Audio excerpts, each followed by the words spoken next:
I don't know.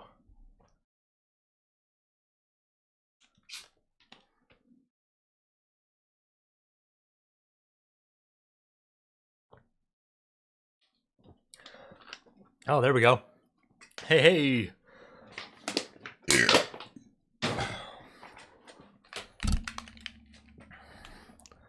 We live? Yeah. We live? Good afternoon, everybody. Welcome to the party.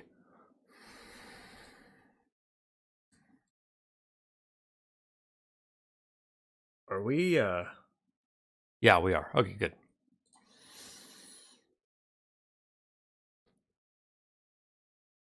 Where is my...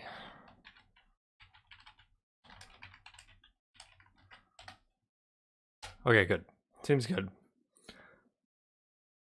Did this pop up in the chat or... Sorry, did this pop up in people's notifications or... Should I like... Did I make it too... Did I make the title too spicy? Sometimes I don't want to show stuff like that. Let me just add a couple asterisks here.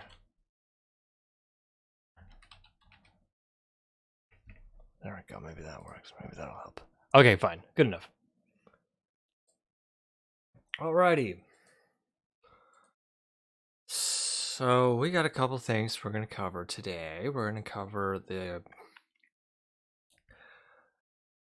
Ben Shapiro going on Fox News a few months ago and talking about all of our institutions are attacked under being a... No, that's not Ben Shapiro's voice. All of our institutions are being attacked under the left. Whatever. And then we're going to cover Fox Jade shared a video a while back. Yeah, I asked for like pickup artists and incel stuff, and we got women today are no longer marriageable. Yeah, that looks fun. Well, we're gonna cover that second. But first, I don't remember what I was gonna... There was like something trending. I don't remember what it was. I already forget. Ben Affleck is back? What does that mean? I remember what I was gonna cover. Oh, this is so cool. Oh my god. Let me show you guys this. This is amazing. This just happened like in the last 24 hours. What does that mean, Ben Affleck is back? Should I be concerned? I don't like Ben Affleck. He's...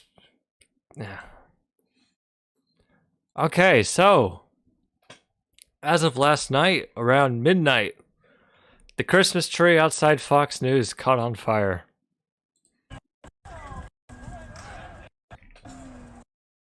Yo, this video sucks. Woo!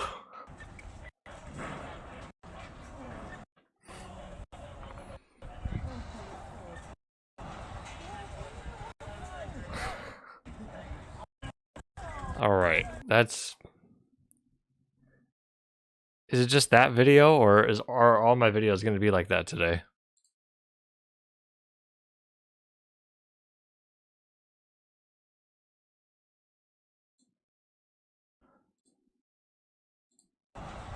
It looks like it's just that one.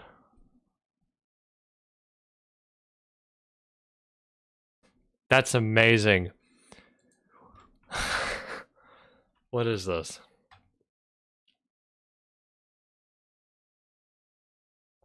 Oh, it's beautiful.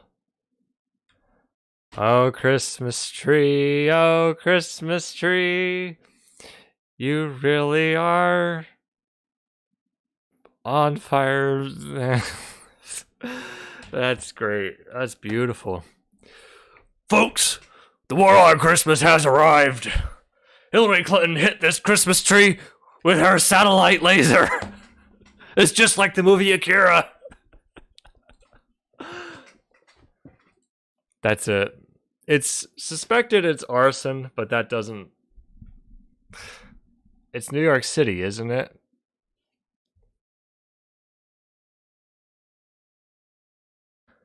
Whew. This is very sad. I mean that the Fox News building is still standing. Oh, goodness. If this is like New York City, though, it's like, could have been a lot of people. Folks, this is what happens when you deregulate the Christmas trees. They catch on fire. Oh, wait, what's this? It's about the Christmas spirit. It is about the holiday season. Right, shut up. But think about it. Who, to Ainsley's earlier point, who sets a Christmas tree on fire? It's a tree that unites us, that brings us together. It's about the Christmas spirit. It is about the holiday season.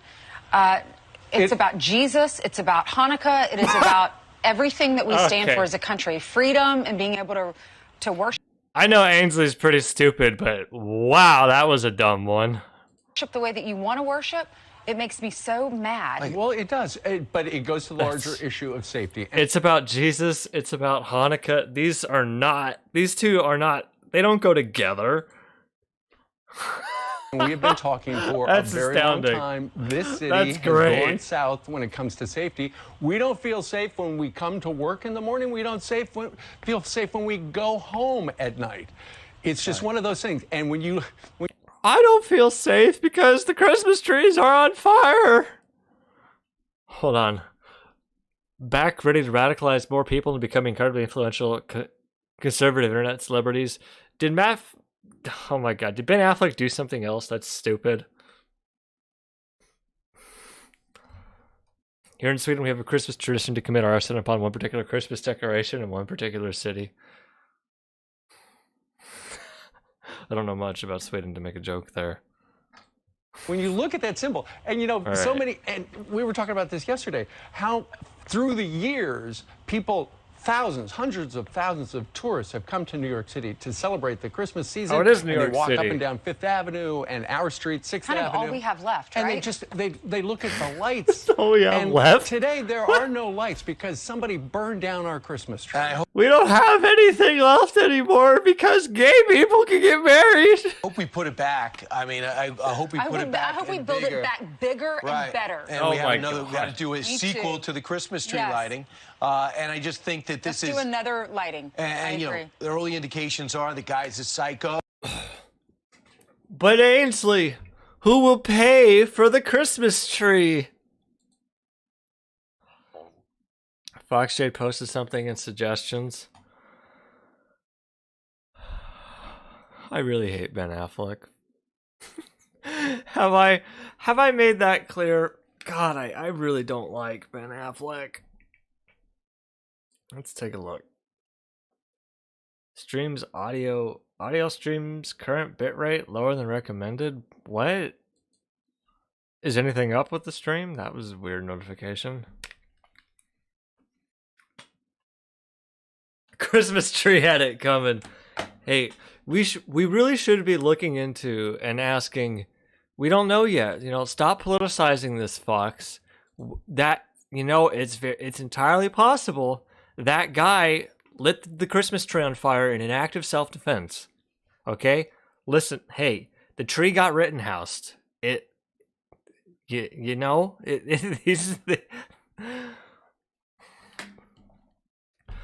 Affleck appears with Hillary Clinton at progressive fundraiser where he accuses Republicans of trying to dodge consequences by gerrymandering and praises former First Lady as an extraordinary person. This is not.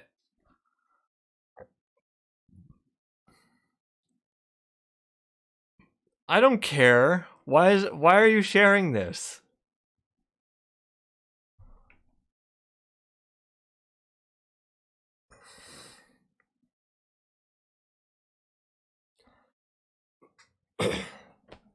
Is this just you? Is this just a reminder of how much I hate Ben Affleck? Is that all this really is? Yeah.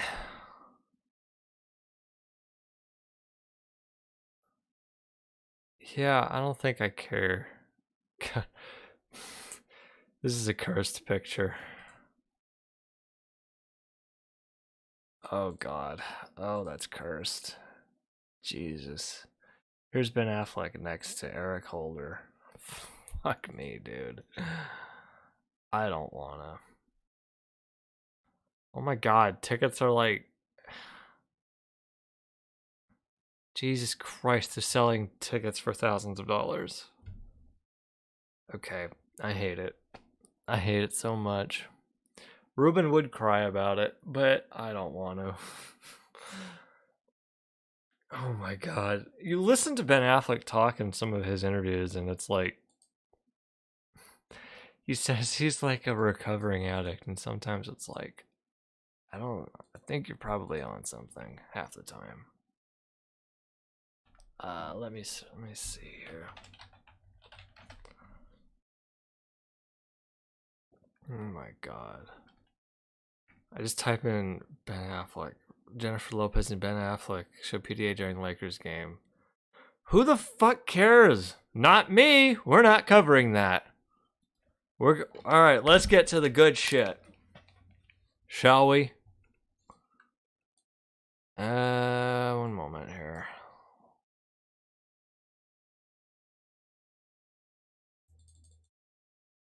And that's not the one we wanted. Shh. Be quiet. I will not allow you to speak over me, Fox News hosts. Okay. All right.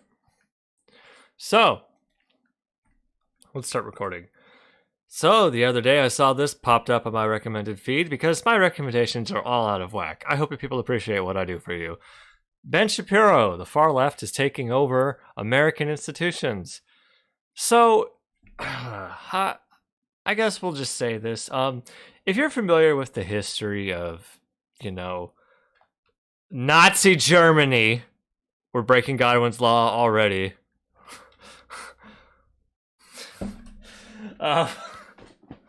Or am I breaking the Occam's razor? I can't tell. My brain is Rubenified. Anyway, if you're familiar with the history, you would know that was like a major... I don't want to say policy point, but that was like a major guiding factor, a major guiding principle of the Nazi Party, at least, was the belief that Jewish Bolsheviks were taking over German institutions to bring communism in and destroy their society. Well, not just Jewish Bolsheviks, were a lot of them, but pretty much all the undesirables were all lumped in together. Now, so when I see a title like this, it makes me think, that's kind of weird, because Ben Shapiro is a relatively intelligent person. There's no way he doesn't know the history of this, right?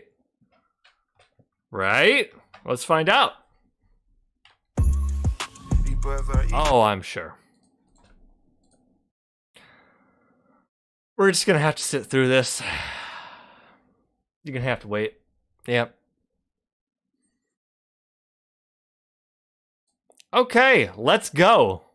Companies taking heat after bowing to the two companies taking heat after bowing to the left. Israel launching a pressure campaign against Ben & Jerry's over its decision to boycott Israeli settlements in the West Bank, while a Coca-Cola executive refused to condemn China's human rights abuses during a heated Senate hearing on Tuesday. Ben Shapiro is author of the new book, The Authoritarian Moment, and host of the... Wait, what? God, they've gotten good at cramming bullshit together. Let me hear that again. Two companies taking heat after bowing to the left. Israel launching a... Two companies are taking heat because they bowed to the left. Okay. Pressure campaign against... Ben & Jerry's stopped selling ice cream in Israel. Ben & Jerry's over its decision to boycott Israeli settlements in the West Bank. Yes, okay. Ben & Jerry's said, we're not going to sell here because... We're not going to sell our product here because Israel treats the Palestinians pretty fucking terrible. Yes. While a Coca-Cola executive refused to condemn China's human rights abuses during a heated Senate hearing on Tuesday. But a Coca-Cola executive refused to condemn China's human rights abuses? How are you lumping these two together? Both of these are left? Wait, this is... Wow. That's not even consistent within your own logic. That's... Oh, God. I'm going to have a brain hemorrhage, aren't I? Tuesday. Ben Shapiro is author of the new book, The Authoritarian Moment, and host of the Ben Shapiro Show on the Daily Wire, which gets me back and forth as I walk to work and listen to you every day. Ben, what do you think about this Ben and Jerry situation? I know that... What a terrible way to start your day. So let's see. Ben and Jerry's is protesting human rights abuses, and that's the company bowing to the left. Coca-Cola is refusing to protest human rights abuses, and that's also bowing to the left. Do you... You know, when I say, like, conservatism is stupid, do I have to spell it out more? In theory, you've been against boycotts, but this time, what do you think? Yeah, simping for Shapiro. Christ. Okay, let's hear him. What have you got for me, Ben? What do you think? You know, the fact is that I was against boycotts maybe 10 years ago, and now because the left keeps renormalizing all of these institutions, turning all of these corporations into basically weapons of the woke, this means that everybody who doesn't want to see that happen, if you want to see corporations go back to neutral, we're going to have to establish some... Are you fucking shaving?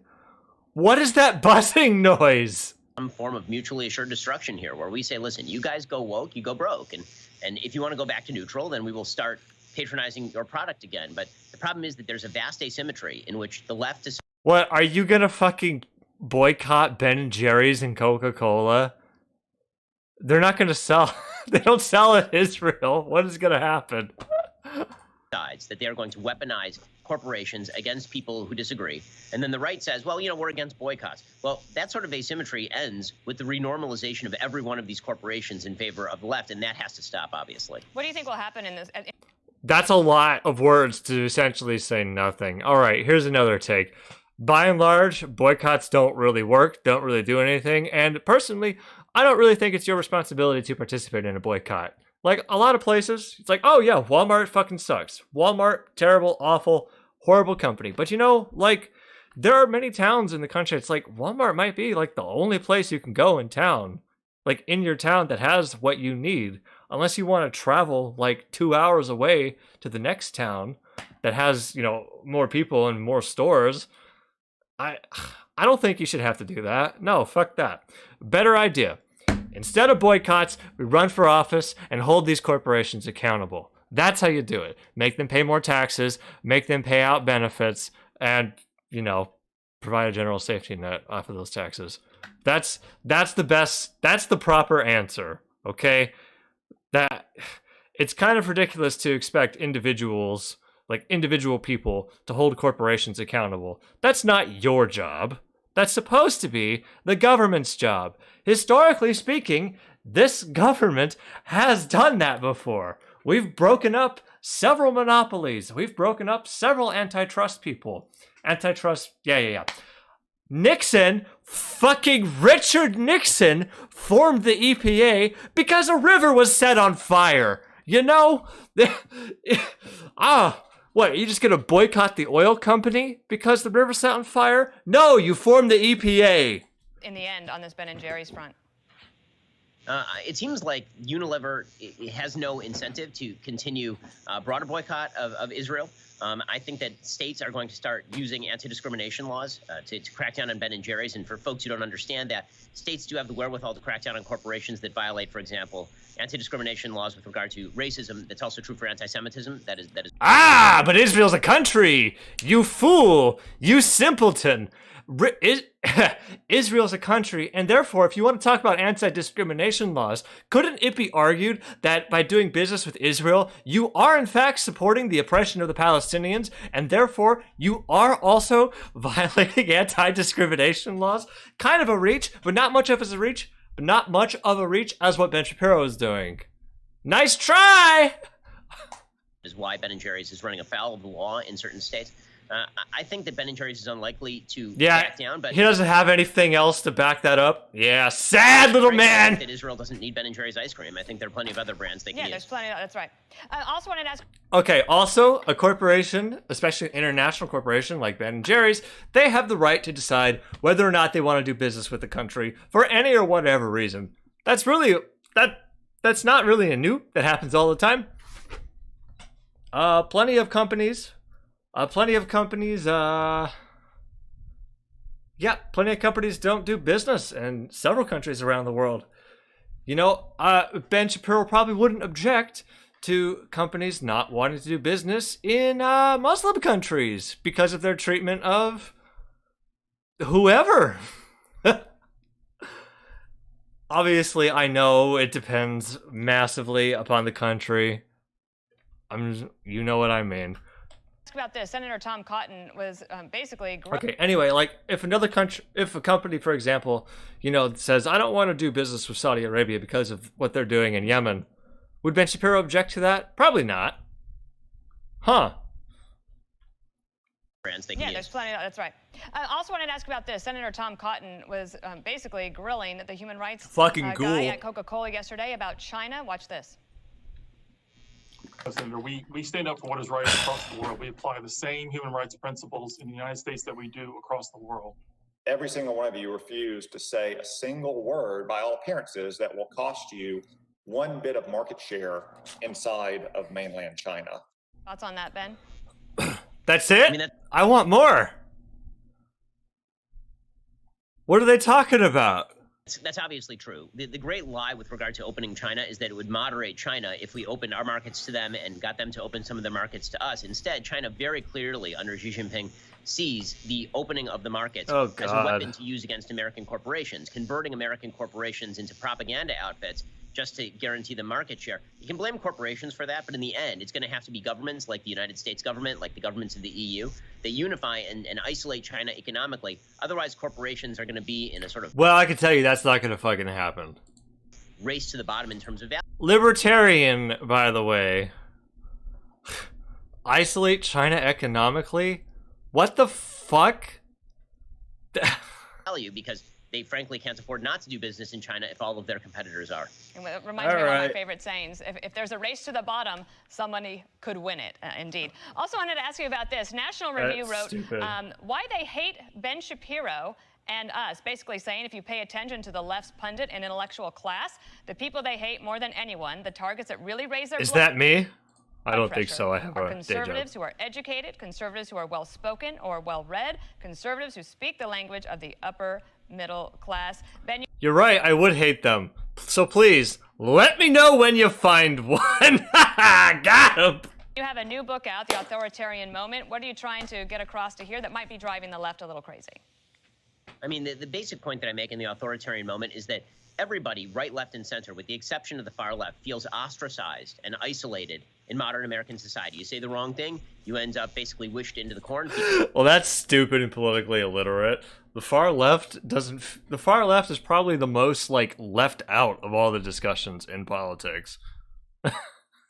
And sometimes for good reason, I may add.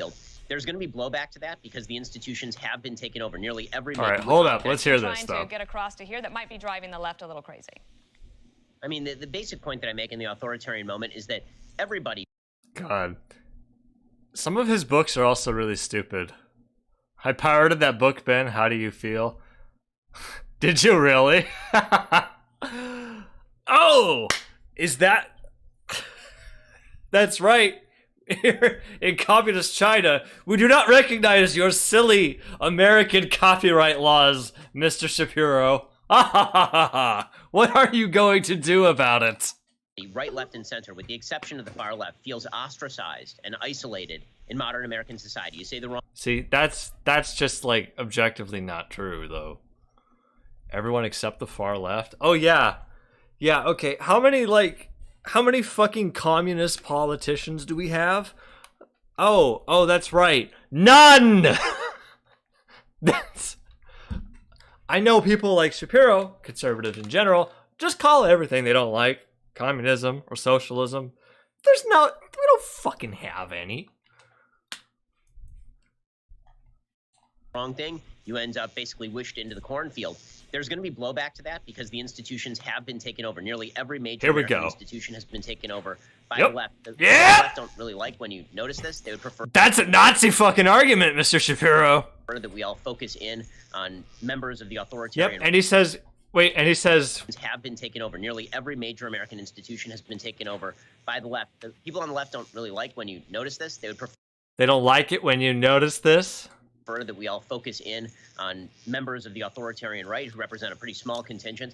I mean, arguably that's you. You're already talking about shutting off trade of China, which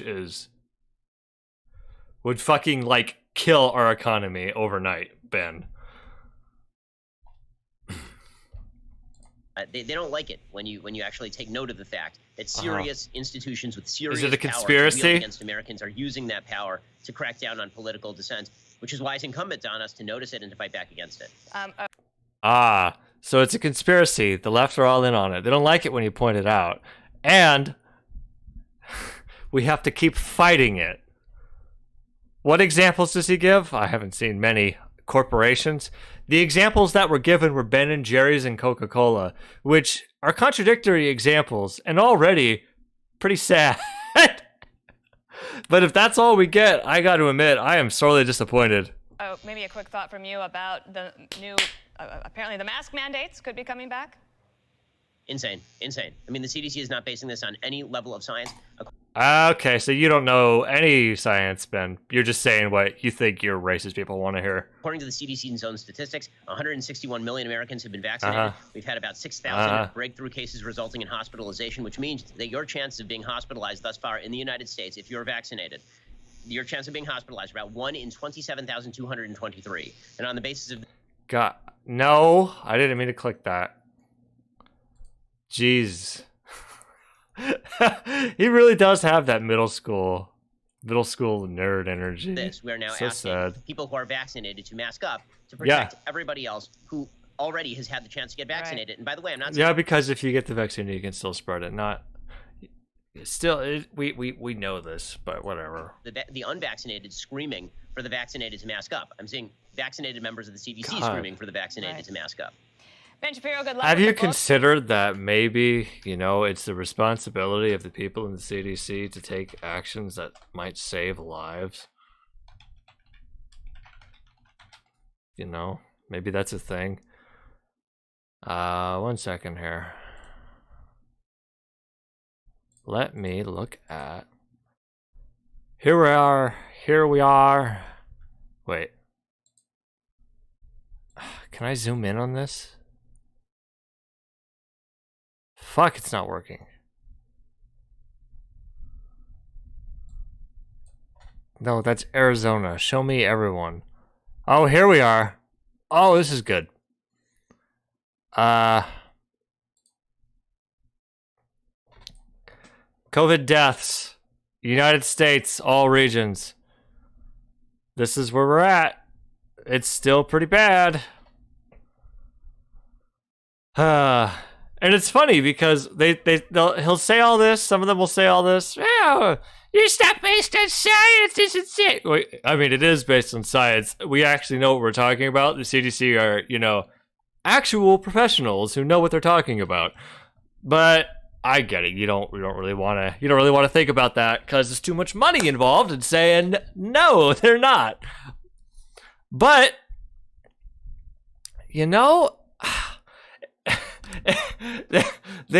they're not making this up. Christ. Thousands of people a day. That sucks. And when you also think about, there's the new cases. There we go. That's still pretty bad. Holy crap. It's also spoken like someone who hasn't been at a hospital during all this or doesn't actually know anybody who does. Let me tell you, it is not fun. They are not happy. I don't mean to say they're not happy about the mask mandates. They're fine with that. They are not happy with the amount of people who keep fucking lying and pushing this disinformation. Jesus Christ. What else was I gonna say here? Also, I'm blanking. I don't remember.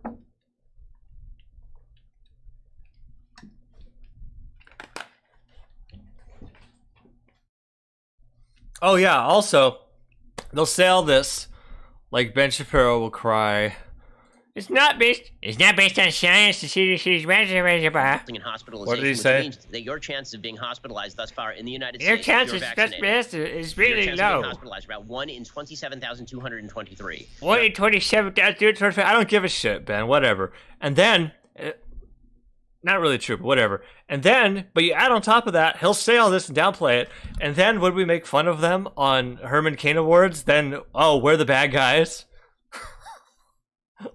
Oh, gotcha, Ben. On the basis of this. Okay, I was hoping for more of a Nazi fucking thing. He just kind of tapped on it and left out. Kind of like he knows he shouldn't like delve on it too much, or people like me might call him out. And yeah, we don't care about these comments really. I have no problem boycotting woke companies. Jesus. Fucking brain dead art. Fucking brain dead comment. Yeah, 0 dislikes. Look at that.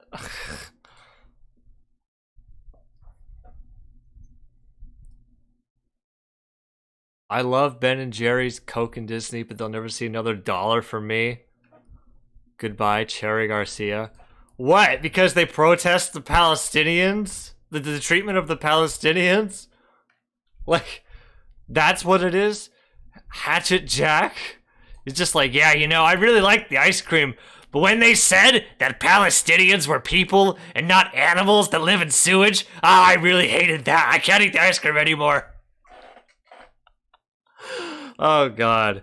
You know what? I got a hot take. Ben & Jerry's ice cream isn't that good. It's too expensive. It's too expensive. It's too little. You don't get much out of it. It's just, it's forgettable ice cream. Also, I find a lot of the people who eat Ben & Jerry's kind of insufferable. But that's another matter. I wanted more Nazi shit. Come on. That's disappointing, Ben. This title really set it up, and it let me down. I'm sad. Very sad. Yes, Ben did say that. That was the point. Okay, well, I guess that's that. Let's do the sexist content. That's what we're here for. Thanks? What are you thanking me for? Did I say something bad? I don't know. Y'all can like Ben and Jerry's. I don't like it's fine. Or if you're saying thanks to the Palestinian thing, that's not me saying that. That's me saying that was me quoting Ben Shapiro. That's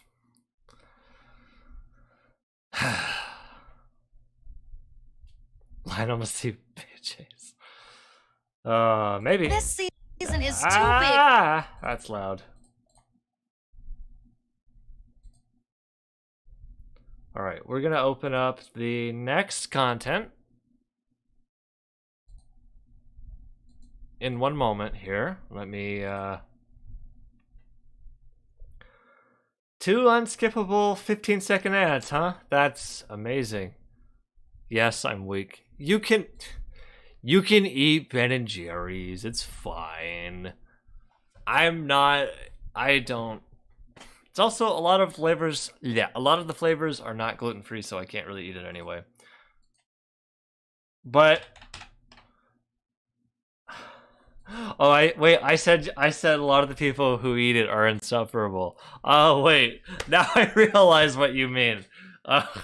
No, it's fine. You're fine. It's okay. Someone, oh God, so many years now. Someone I know from college. Someone I was close with used to eat Ben & Jerry's all the time, and now we are not friends. We are not.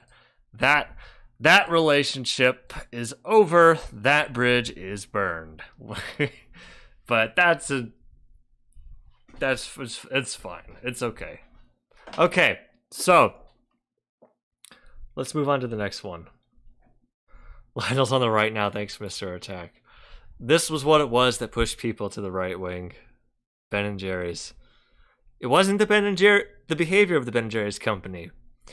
It was me and my takes on Ben and Jerry's.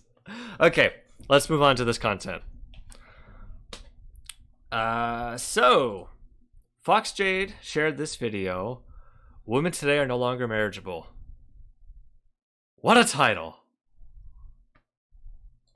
And can I look at the thumbnail here? That's a good thumbnail. I want to see the thumbnail. That's a good. Hold on. Let me usually if you Google this, you can get like the thumbnail. Yes, we can. Okay, this is an excellent thumbnail. It's from a YouTube channel called The Roommates. I don't know anything about them. Never seen this video before. Never seen the channel before. I don't know anything about it. On my off time? No, I want to cover this now. Is this wrong? What? Wait. Now I'm like skeptical. What's going on?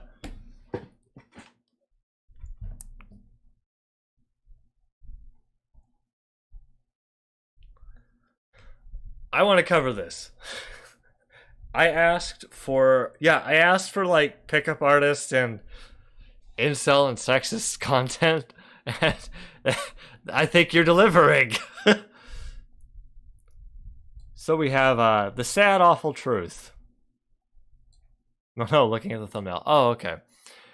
The sad, awful truth. Women today are no longer marriageable, and we have two women here at what appears to be a concert, dressed in somewhat revealing clothing, with their rear ends backed up against the fencing, the temporary fencing.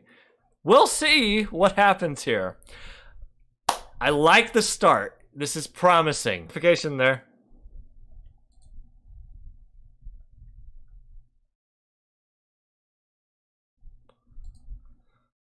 Why you do this to me? Why does my internet die?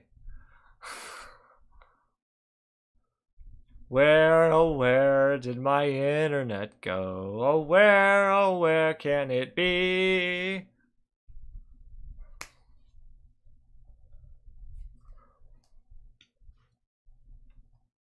Are we back?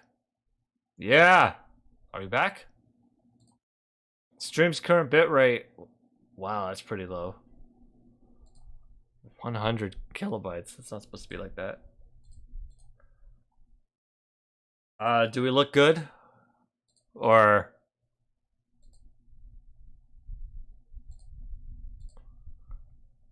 Jeez. Yeah, there is still... Those people are still laying down fiber optic cable. There's a lot. Maybe that's got something to do with it. Alright, we're good? Okay, what was the last thing that cut out? I don't remember. I don't know. Let's try this again then, shall we? Okay. So, that was the preview. This is the introduction. And, Manhood Courses Now, roommateshop.com, and then he's like showing a picture of like a nice house, but it's like really blurry. What is happening? Oh my god. Is this for real? Manhood Course, number 3, Discover Your Purpose, and you have you have the title of the course covering the chapter. This is bad. Yo, what's good, everybody? Oh god, how many subscribers do you have? 400,000?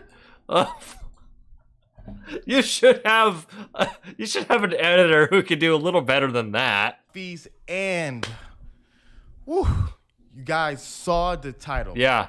Today's video is a very, very serious topic. Very serious message and something that's been... Okay, hold on. What did he say his name was? Hafiz? Title. And whew.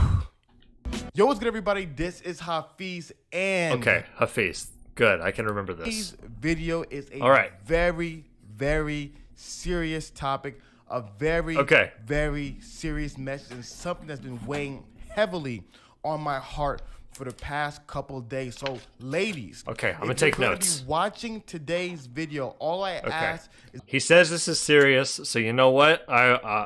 You know what? We're gonna come here in good faith, right? We're gonna listen to him. We're gonna hear him out, because it's always possible. It's always possible people we may not like or think we're gonna agree with. They might make good points. This does happen from time to time, but we'll see where we go.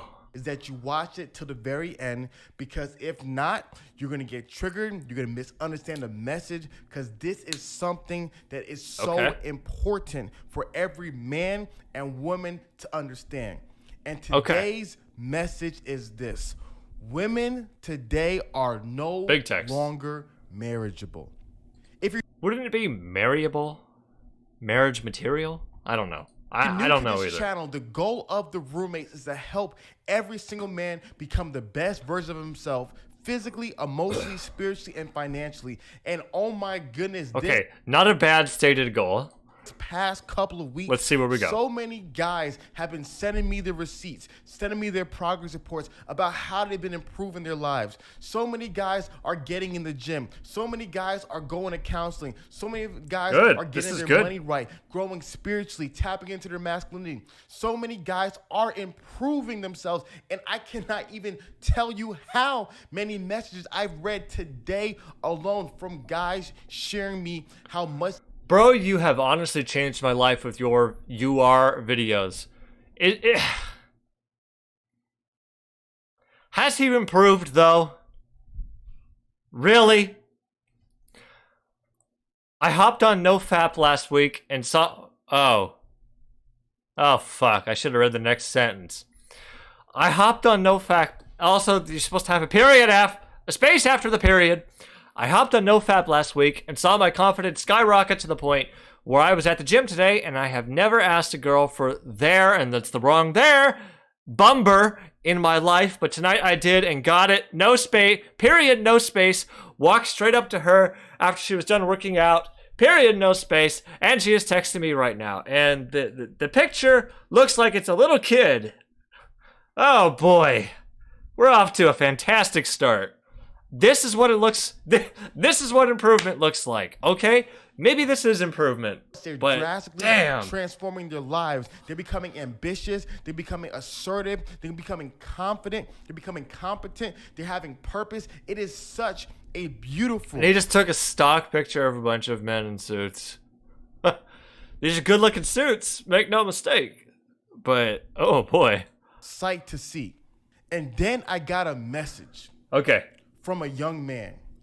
Who's been following this content for quite a while, and he said, Hafiz, I've been putting in the work. I've been doing everything that you've asked of me to become the best version of myself so I can be a better man, a better father in the future, and a better husband. Another stock footage. But see, he's making it, he's providing a diverse range of stock footage. This is good. This is good. But what? Also, every woman that showed up in this so far has either been like drinking, dressed provocatively, or this is the first one who's not. We'll see. Father in the future, could just be and a better husband. But what I've realized is, as I'm going out attempting to meet women, women finally today are not putting in the work. Now, this could be. So far, he said people have been getting better. He's talking about men improving in multiple ways. He hasn't actually described what any of those ways are. It could just be that this is not the purpose of this video. And yeah, that could be it. There could be plenty of other videos where he does do that. It's just, I don't know, you're like 2 minutes, 46 seconds in, and he hasn't really provided any of it. And when we go to his page and look at the top picture here, Jordan Peterson is right next to him. And then there's Charisma on Command. Oh my god. Do I know any of these other people? Do I care? I don't care. All right, let's go. Women today are not meeting my standards, and it wasn't even crazy standards. Okay. It was simple things that we'll talk about later on in this video. We'll talk about later on, huh? I want to talk about it now, though. I want to hear it now. It's an interesting. I'd be interested to see what it is. And I wish I could tell you that was a one-off thing. Okay. I get so many messages like that from guys who, after they're putting in work, or the ones who have already put in the work, telling me that they cannot find good quality women. Okay, I'll say there's two ways you can look at this. For one, maybe you could say, I have standards for whom I'm going to date, and there are not many people out there who meet those standards. Okay, maybe it's good to have some self-respect. That's not a bad thing to have. But then on the other hand, there might be, your standards are absurd. For example, this is a good example. Is it because you don't ever want to date a woman who dances at all? That's kind of a weird standard to have. I don't really know. He's not really saying it. He's just showing a picture of a woman dancing at a club. This is fine. I have seen nothing so far that I would consider objectionable. And one of the biggest things I've noticed is that women clearly understand Hold up. VOA.FYI. Is this a spam bot? I can ban you, Meryl. Meryl Wells? That sounds like a spam bot name. They usually have like a full name like that. I don't know. We'll see. You have a chance to say anything else if you're not. All right, let's carry on. They have standards for men that understand that they have standards for men. Okay. That most men don't meet. What? Hold up. Let's try that again. Standards for men that. So the sentence and one of the biggest things I've noticed is that women clearly understand that they have standards for men that most men don't meet. This is fine as well. Also, I love this picture so much. Look at this. Hi.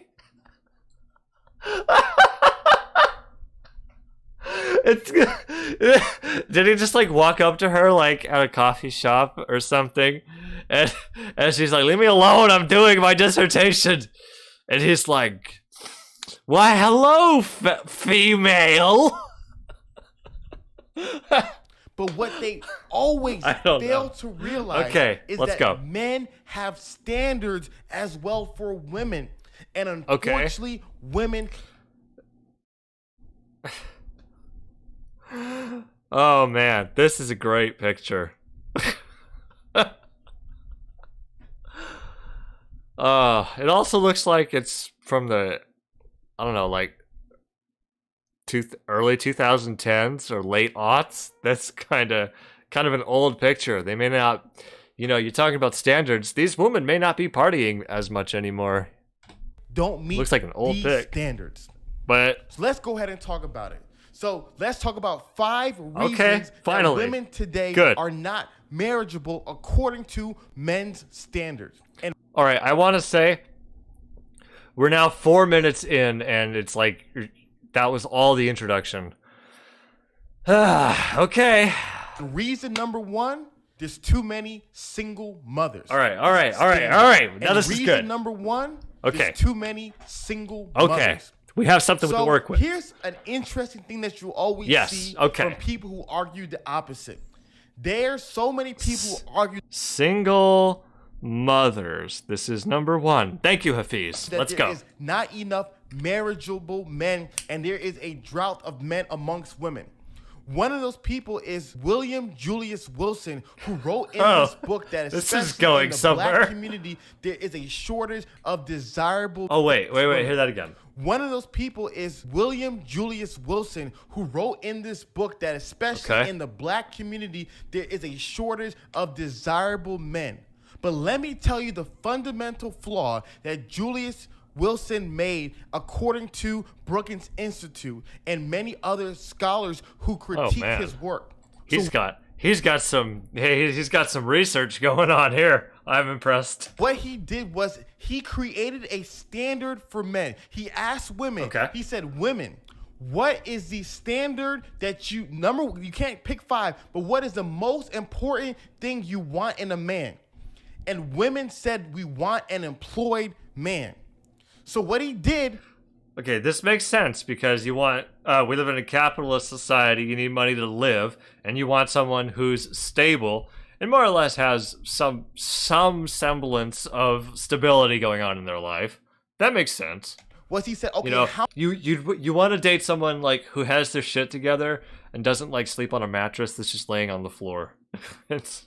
How many men are employed?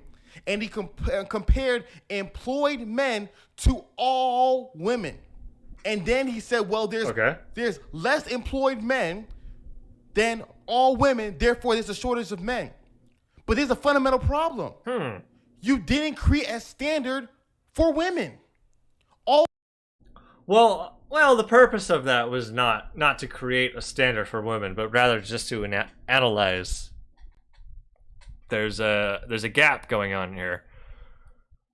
But I suppose without reading this myself, I wouldn't really know. All he did was create a standard for men. He didn't create a standard for women. So what Brookings Institute did was they asked men, "Hey, men." Okay, how about the employment thing can be like the start, right?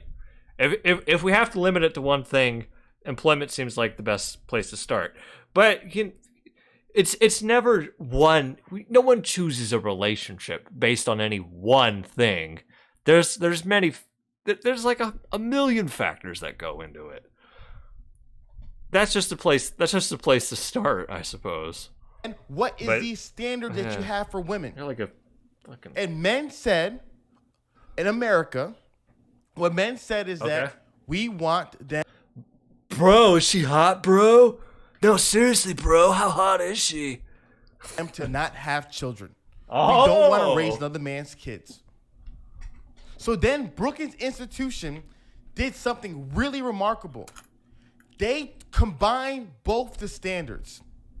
They said, okay, how many women are employed using the women's standard for men and have no kids using the men's standard for women?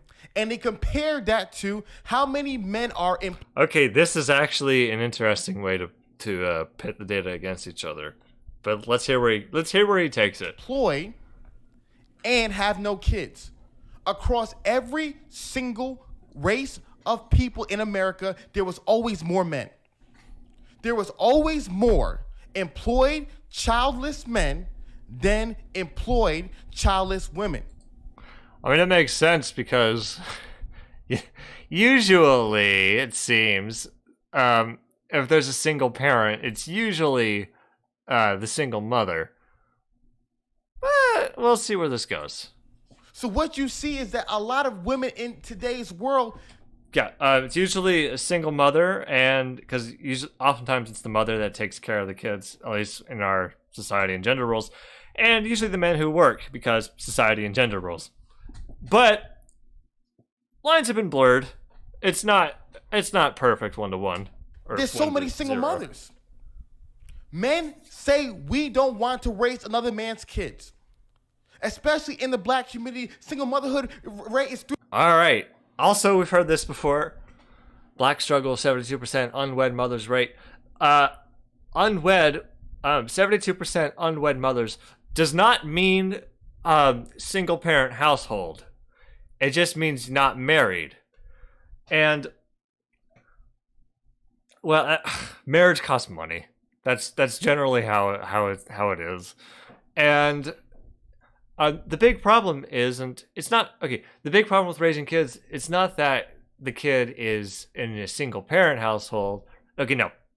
Let's try that sentence again. Failure to launch. I'm distracted with picking out little bits of bamboo that have been stuck in my hand for all week. Okay. It's not, the problem isn't that you're born to unwed parents. The problem is being in a single parent household, because single parents have significantly less income and significantly less resources to raise a child. As long as they're both there, the marriage part is actually less important. As long as you have two people, that's the big important thing. Now, it's true, if you're married, you're more likely to stay together longer. That is true. But it's just a little distinction that adds some more nuance that often doesn't get brought up. Through the roof. I'm not even talking about women who are widowed. I'm not talking about women who were married and divorced. I'm talking about never married women having kids. Men are saying we don't want to marry women who already have someone else's kids. Like I said, women that are never married and have kids does not mean single and have kids. Slight distinction. But guess what happened? Women don't care. Women don't care. And they keep on popping them out. Oh, and then they wonder where all the men at. Yeah, that's not that's not the conclusion I drew from this. Where all the men at? And then they try to tell men lies. Then they try to spew out lies. They try to say, well, a real man, marries a single mother. And then they try to tell men lies. I got a thing here. Let me, Kingsman, world. Sorry,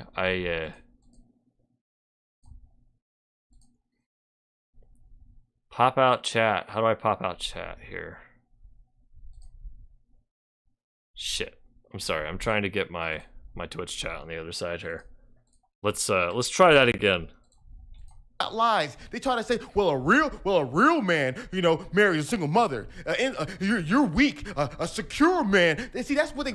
Is this like a projection thing? You keep like matching with single mothers like on Tinder or OkCupid or something, and it's like bothering you.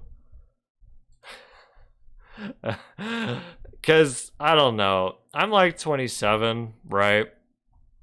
This doesn't really happen to me. I don't know. Maybe I'm unique.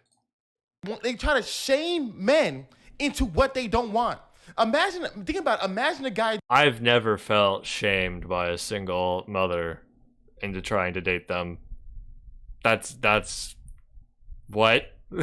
Doing this. Well, a real woman marries a guy without a job. A real woman takes a guy from rock bottom and builds him up. A real woman sees a guy who's broken, loves him with all her heart. You see, men. Whoa. Okay. This got good. Don't do that. But women want to play that game. Hold on. Imagine a guy doing this. Well, a real woman marries a guy without a job. A real woman takes a guy from rock bottom and builds him up. A real woman sees a guy who's broken, loves him with all her heart. You see, men don't do that.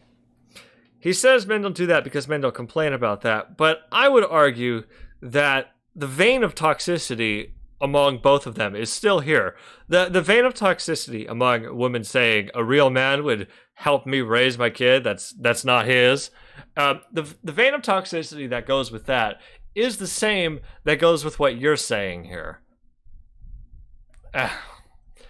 Because either way, both parties here, both the single mother who wants some other random person to help raise the kid, and you complaining about this, are both fundamentally toxic. These are both pretty toxic ways of looking at relationships. But I don't know, at least arguably with the woman, it's like, I want, some stability. This is just kind of whining. But women want to play that game. They want to play that game. And clearly, as the studies show, men do not want to marry single mothers. But unfortunately, especially in the black community, we can't seem to understand that. And the second reason... I think plenty of people, even in the black community, understand that. That's just a hunch I have. Not want. Maybe there's more going on that I don't know about. To marry single mothers, but unfortunately, especially in the black community, we can't seem to understand that. Okay, I think it's fine to not really want to marry a single mother. It is kind of like asking a whole lot of extra responsibility on you for you might just be looking for a romantic relationship, right? And then, well, if they also have a kid, that's a hell of a lot more responsibility that would be asked of you if you're getting into a relationship with them. That's not to say, there's plenty of good step-parents out there. That's perfectly true. Perfectly fine. It's just, I understand people not wanting to accept that extra pile of responsibility on top of that. That makes perfect sense. Now, does that mean you're not marriageable? That seems like quite a bit more going on. I don't know if I would call that not marriageable. That's just extra, it's just an extra reason that someone might have an issue with. That's perfectly reasonable. Not marriageable seems like a bit of a stretch. And the second reason that women today are not married, maybe for some people, I understand though, according to male standards, is because too many women are overweight. Okay, nope, I'm drawing a line. This is stupid. This is dumb. This is sexist.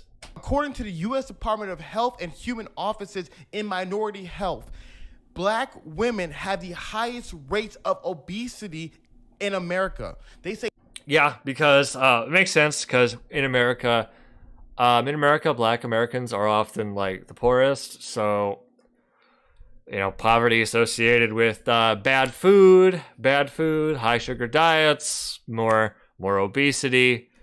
Yeah, pretty much all correlates together. Say 4 out of 5 Black women are either overweight or obesity. There is so big of an really? rates of obesity in America. They say 4 out of 5 Black women are either overweight or obesity. That's pretty large. It is so big of an issue, no pun intended, when it comes to the weight. Wow, okay, Hafiz. Jeez. And men have been saying it over and over again. We want fit women. Psychology. It is kind of funny to hear that. I don't know. This guy, hold on. Hafiz here is in good shape, right? But it is kind of funny to hear other people talk about that when they themselves are like overweight and don't take care of their bodies. Now, Hafiz here is not like, he clearly does take care of his body. So, okay, maybe I'll let him get away with it.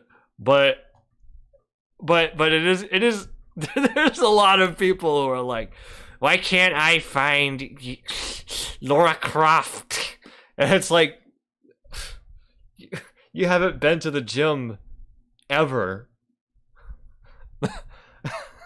That's not this guy, of course, but he just doesn't like fat people. Again, we want fit women. Yep. Hold on, I just pulled this up here. This is from the CDC. This is what he said.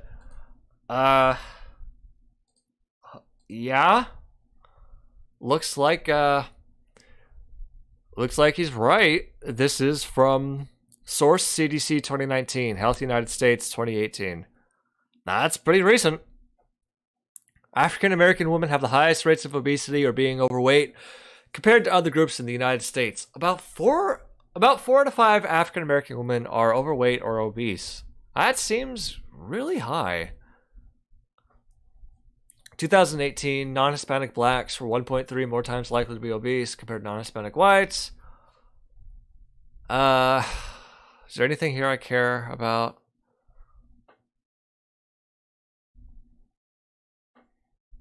Oh, here we go, yeah. Age-adjusted, this actually goes into what I was saying a moment ago. Age-adjusted percentage of persons 20 years of age or older who are overweight or obese, 2013, 2016. Non-Hispanic black, men, 70.6. Women, 80.6. So, for both men and women, it's the majority. the majority are overweight. Well, there we go. There we have it. Like I said, you know, he's talking about 4 in 5 black American women are overweight, but I don't know, 7 out of 10 black American men are also overweight. Psychology Today did an amazing article where they took cross-cultural studies about men. And they asked men, what do they desire in women across all cultures around the world? And men wanted fit women, healthy women. I feel like that's most people in some way. Maybe maybe that's just me. You know. I just want to grate some cheese on them abs, girl. I just want to... Okay. But the sad thing is so many... I knocked this thing out. Women. Sorry healthy women. But the sad thing is so many women today are out of shape. They're overweight. And they don't want to... If I'm going to be honest, though, I'm fine with someone being kind of overweight. It's not really a big issue for me. Within boundaries, I suppose. Do anything about it. Because a man should love me as I am. You see, here's the reality. When it comes to standards, women have no problem sharing their standards. They have no problem saying, we don't want a short guy. Oh. They have no problem saying that. This poor guy. They have no problem saying, we don't want... I don't even know if this guy's short. There's not much to like reference him to. Want a short guy. They have no problem saying that. Oh, I'm sorry. I don't want a guy shorter than me. I don't want a short guy. They have no problem with their short guy standards. No. But the moment men say, well, there is a weight standard that we have. Women are like, oh, no. He had to go this route.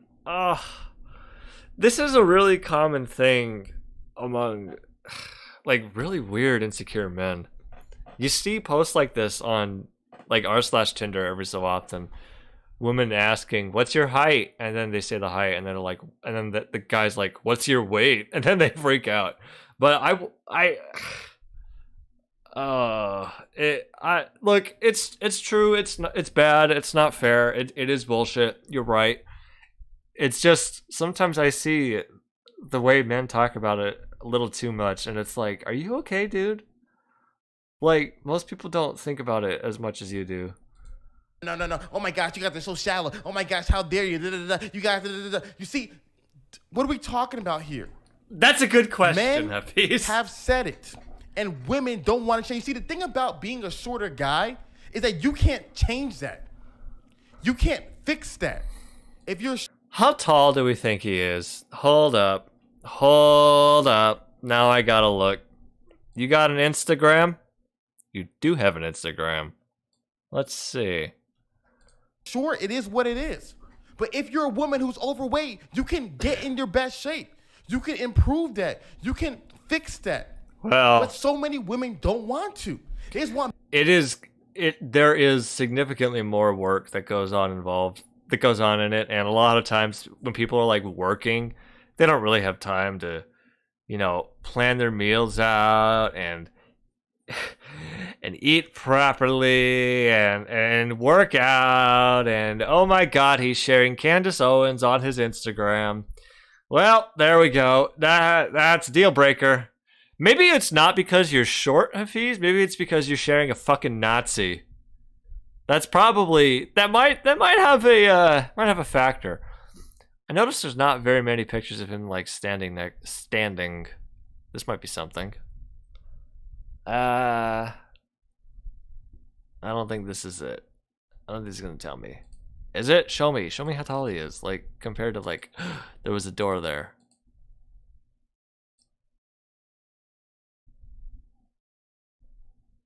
That music might be copyrighted. Oh, he's not gonna show me the door? He doesn't look too short. Okay, maybe it's not so bad. Yeah, all right.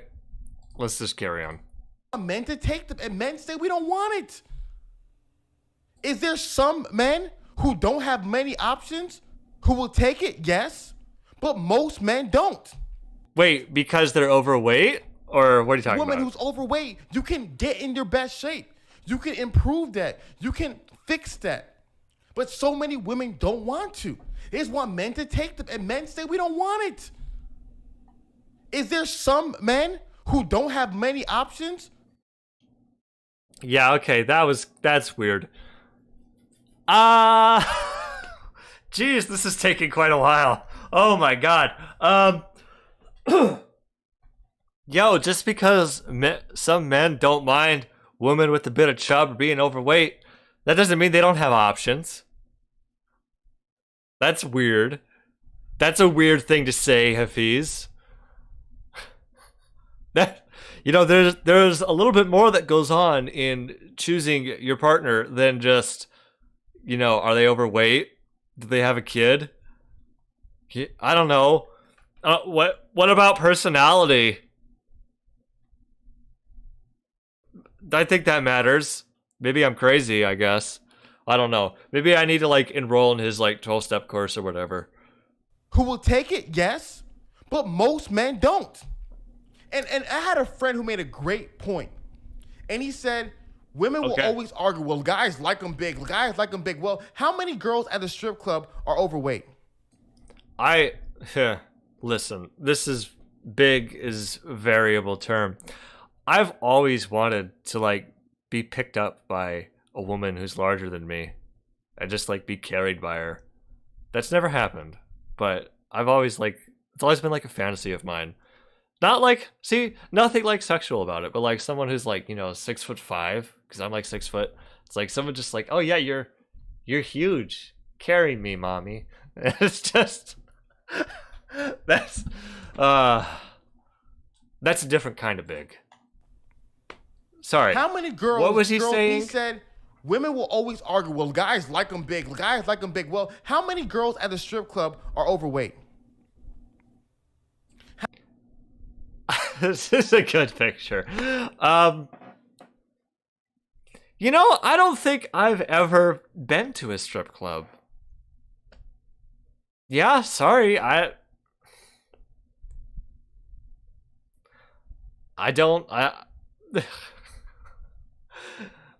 wonder if I Google, oh god.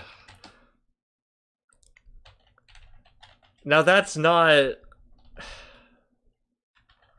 I don't know what to say about this here. Oh wow, if I Google overweight strip club, there are quite a few that come up. Huh. There we go. Well, I'm not going to show that on stream. How many girls, when guys are scrolling through Instagram, the Instagram models with the millions of followers that all the guys are liking their pictures, how many of them are overweight? How many of the actresses? This is a weird standard to be setting for yourself. I feel like if you're going to set standards for this, like you're just setting yourself up for failure. That men are putting on their walls. How many of them are overweight? We know, everybody knows this, but unfortunately today we can't talk about the weight issue, especially in the black community. Men want physically fit women, and if also, okay, maybe it's just because of the title of the video, women that are no longer marriageable, but I don't know, it's kind of weird to think about people's weight as a mating thing. Like, I don't know, why don't you just be like, you know, hey, yeah, you know, you shouldn't be overweight. I'm going to help you lose weight because I'm your friend and I care about you. I don't know, just stuff like that. Why is that never what it is? It's always just weird. Oh, God. I don't know. Women are not willing to change that. Men will find a woman and be with a woman who is. And the third reason why women are not marriageable is... I just want to move on from that topic because, I'm uncomfortable. Because they have no examples. You see, what I realized is that when it comes to men being good husbands and fathers, men don't have any examples, which is why I bring in so many amazing men who are husbands and fathers into the roommates. I share so many books so that men can learn. Hold up.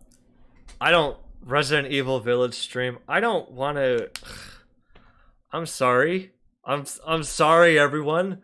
While that might happen one day, I'm not going to say no. But guess what? I don't like what the gameplay looks like in Resident Evil games. At least the older ones, I don't know. Maybe the newer, maybe this one's better because it's newer. But a lot of them just look fucking awful and annoying to play. I don't know. I haven't really looked into the new one. Sorry, what we got? Because being a great husband and a father does not come natural. But here is the most asinine ideology I've come to hear. So many people believe that women are simply great wives just by being women. Women are born great wives. That's what people think. Oh my God, she's nurturing and she's supportive. Okay, he's got a point so far. This is how we are. It's crazy. You are not like that. You have to be taught that way. Human beings have to be civil. Well, we'll see where he takes this, but so far I agree. You can't yet. No one is a perfect spouse. No one is a perfect person. You have to work on that, and you have to be better. It often takes years, and it's a constant process to be a better person and to be better for yourself and other people. Now, I don't know where he's going to take it. We'll find out. We don't come out the womb being perfectly amazing angels, especially not in romantic relationships. You have to learn that. You see, back in the day, women had mothers who were wives and grandmothers who were wives would teach them. But going back to the single motherhood problem, so many women, unfortunately, grew up in single mom households, so their moms were never wives. So they could never learn. They never saw what it was like for a woman to be a great wife, and they never seen it. And so because there are no examples, a lot of women don't know how to navigate in relationships. They don't know how to deal with a man and talk to him. Rates of domestic violence have decreased massively from 1994 to 2012. Look at this. Woo! Intimate partner violence has dropped from, oh my God, more than 50%. That's amazing. 63%. Well, there we go. A man, communicate with a man, and inspire a man, not nag a man. And that's something, like I said, at the room. Wait, I'm sorry. Say that again. Wives. So they could never learn. That's amazing. They never saw what it was like for a woman to be a great wife, and they never seen it. And so because there are no examples, a lot of women don't know how to navigate in relationships. They don't know how to deal with a man and talk to a man and communicate with a man and inspire a man, not nag a man. He ruined it at the end there. A lot of that I could agree with. A lot of that could be like, maybe we should have like counseling and therapy and social skills like taught for kids as they're growing up. So they learn these things, right? So that when you enter a relationship, you know how to navigate and like discuss your problems with your partner. And then he goes on, it's like, they don't know how to not nag a man. Hafiz, come on. Isn't like the point of this supposed to be you're supposed to have like a healthy, loving relationship where the two of you are open and communicate with each other, and you know what your problems are, and you don't have any, like, when problems come up, you know how to deal with them, and you know how to solve them in a calm, respectful manner. And he talks about nagging. Hafiz. And that's something, like I said, as the roommates, we hold the guys accountable. We give them all the tools and resources because we know they haven't learned these things. But like I said, the reason why so many women are not trying to learn these things is because society has convinced them that just because you are born female, you are automatically a great wife, when it's not the case. So I advise I don't know if that's a society thing. I feel like a lot of people automatically default to thinking that about themselves, and their sex and gender doesn't matter. Every woman who did not grow up in a two-parent household that saw a love... Because every time you hear like a story of a breakup, it's almost always like the man and the woman both say negative things about the other. And it's like, well, you both think you are the one in the right. mother support and take care of her father, I ask those women to find a marriage mentor. Find a woman in a healthy marriage that you can learn from. Because, like I said, you just... That might not work, because, like, who has a good face? The dynamic of every relationship is going to be different, right? So, I don't know. What if you find someone that's like, well, they're in a happy, healthy relationship, more or less, but they like... I don't know. They're a different religion or a different politics or something. And the way they view the world is fundamentally different from the way me and my partner view the world. You know, that the advice might be kind of limited in that respect. Just because you're a woman does not mean you're going to be a good partner. And the fourth reason that women today are no longer marriageable is because women today are too masculine. Well, that's objectively insane. All right, hold up, everyone. We have 13 minutes. We're 13 minutes in out of a 19-minute video. I want to go to the bathroom. I've been holding it for a little while. We've been covering this for 46 minutes. Oh my god. Wow, he has a lot packed in here. All right, we'll be back. Real quick, you're going to just leave it on his still face. You want some music? Should I give you some music? I can give you some music. Hold up.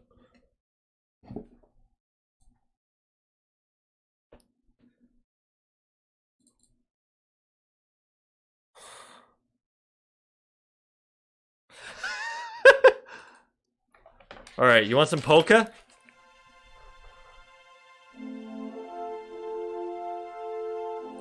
No.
Now, that's...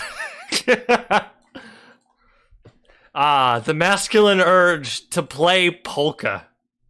What else is there in life? Truly, the best things... They say the best things in life are free. Like public domain polka music. No auto replay. Oh, I thought I turned it on. I'm sorry. Well, it's too late. I'm back. All right, where are we? Where are we? I don't know where I am anymore. Must go listen to Weird Al after stream. He had some great polka in his early days.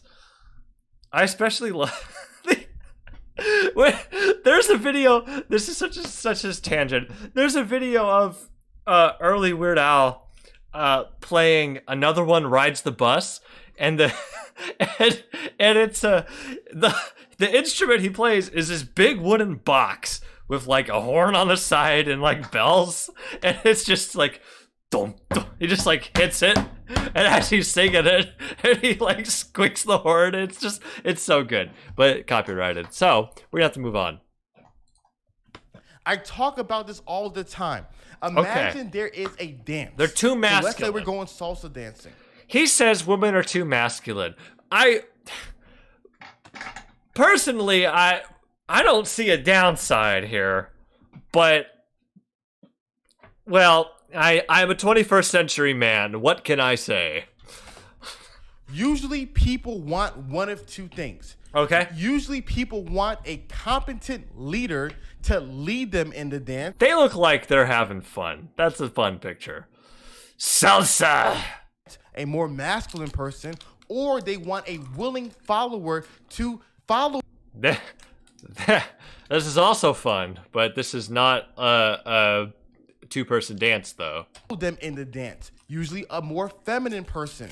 Masculine men want feminine women in the sexual dance of life. Oh boy. Or, hear me out. What if I dance with another man? Who takes the lead there? It's me. I always take the lead. That's what they want. But unfortunately, in today's world, so many women are masculine. So many women want to be in charge. So many women are, I'm woman. Hey, if you want to lead me in a dance, girl, you go right ahead. I will let you. Hear me roar. And so women have lost the natural femininity that men desire. Why did you pick? So women have lost the natural. This is like a no bullshit tier level. We're just taking.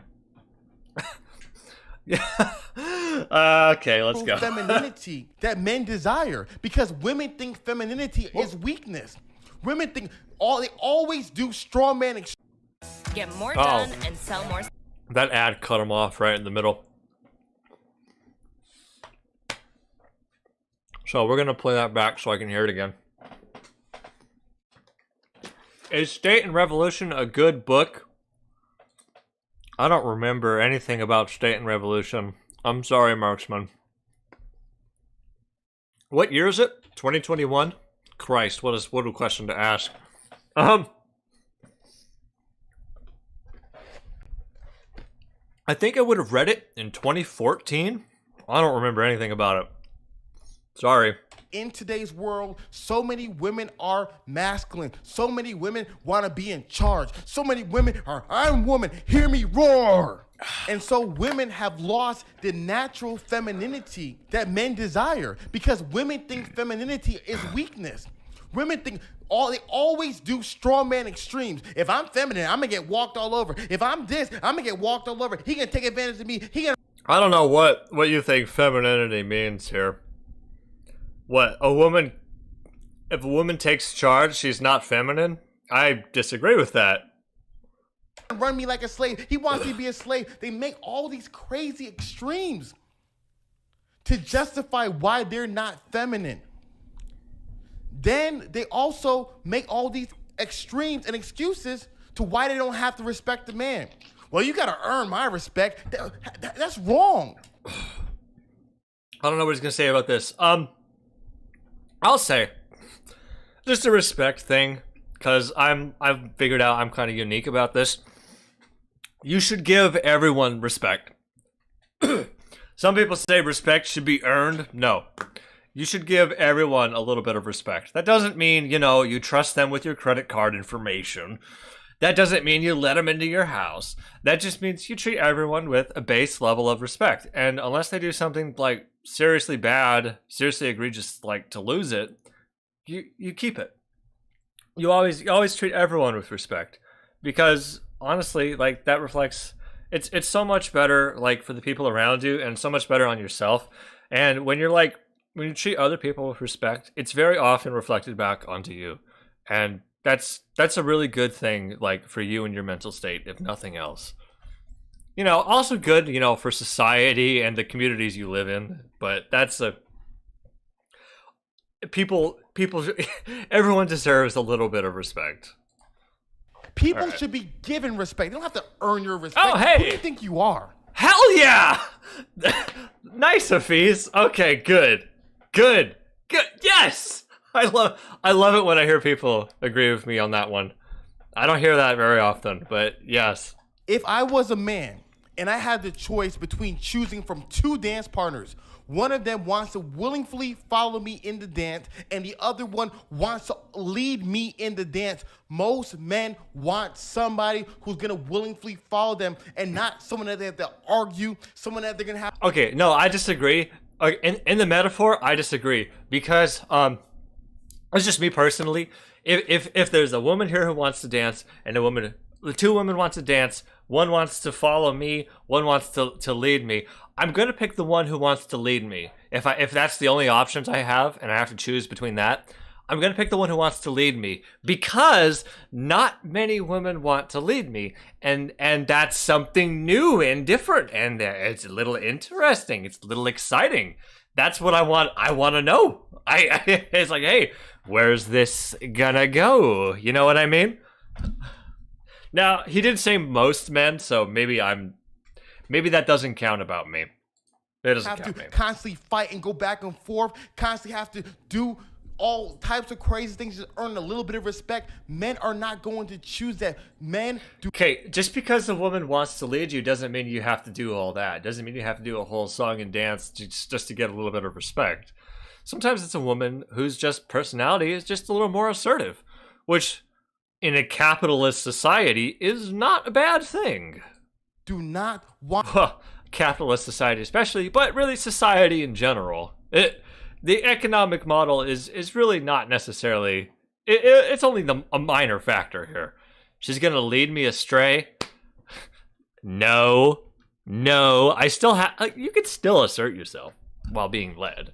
It's not this. It's not mutually exclusive. What's this black guy talking about?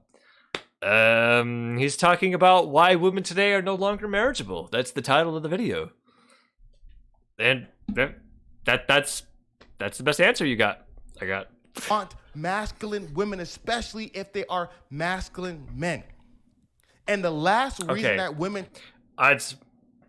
Honestly, Hafiz, I feel like that one was probably the weakest so far of your examples. That was probably the weakest. Like that's not. I'm sorry. That's kind of sad. That women are masculine because some of them want to like lead. That's weak. Sorry. Honestly, there are a lot of men out there who probably could use someone leading them around, if you know what I mean. It doesn't necessarily have to be another man. It could be a woman. All right, let's go. Today are no longer marriageable is because there's too much baggage. Too much baggage. I recently did. Okay, this could be. Well, let's see where this goes. This could go either way. A poll on YouTube, and I asked men, which one would you rather choose? Oh my god, unleash Tommy Mommy. That's what I was saying. She might lead me out of the dance hall. And where are we going after the dance hall? Okay. A woman that was too immature. Too baggage. Or a woman who had too much baggage. Okay. I think over 20,000 people voted in that poll. And 77% of men said we would rather take someone who's too immature than someone who has too much baggage.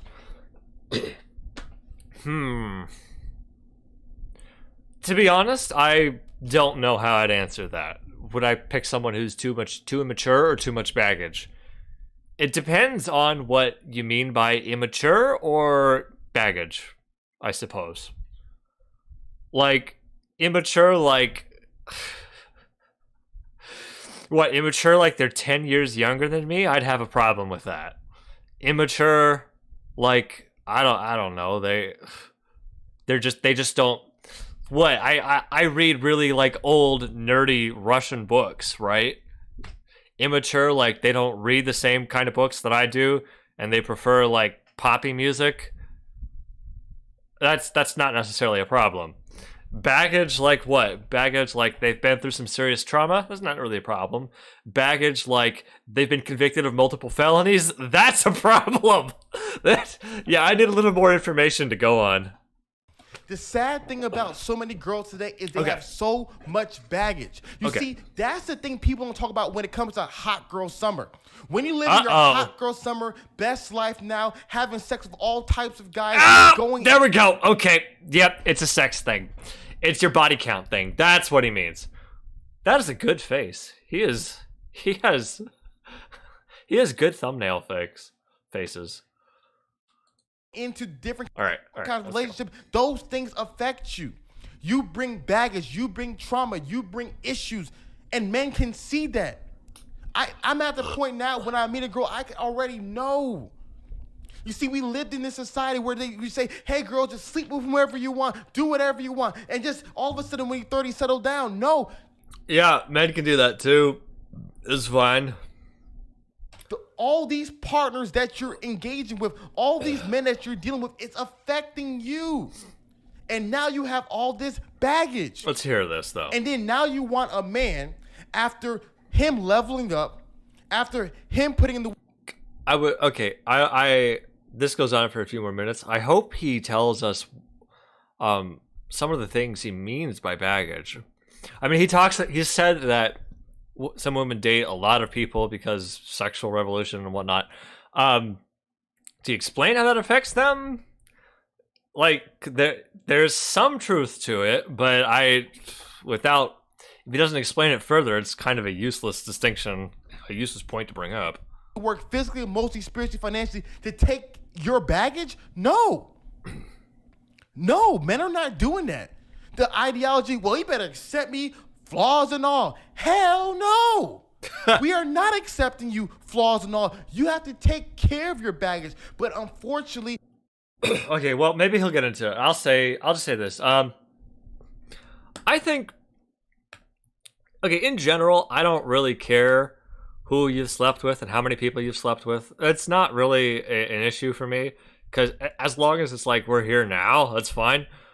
Although I will say, sometimes some people have like such a massive body count, it's like that's kind of a red flag, because it's not uncommon for someone who has like an extremely large body count to also have other sorts of mental issues going on that might make a long-term relationship with them untenable. Now, that's significantly more nuanced than what we're getting so far, but it's like, okay, yeah. Think of it like this. So, someone has, a high body count because when they were younger, they slept around a lot, and now they don't do it as much anymore. Okay, that's not so bad. Someone has a high body count because they have histrionic personality disorder. Might be a problem. Someone has a high body count because they're bipolar. Might manifest as another problem somewhere down the road. It depends on the person, of course, but it is a red flag to be aware of. Now, we'll see. Maybe he talks about some of it though. A lot of women don't have to, because they still get sex and attention. Hold on, sorry. Baggage is always worse. That could lead to toxic behavior. Immaturity tends to manifest in more benign ways, though I'm sure this guy means something different. Also, he said we live in a society. I think I missed that. Oh, goodness. Oh. It depends. It depends on the baggage. That's really the main answer, right? That's like it depends on the baggage. That's really the only way to like approach it, right?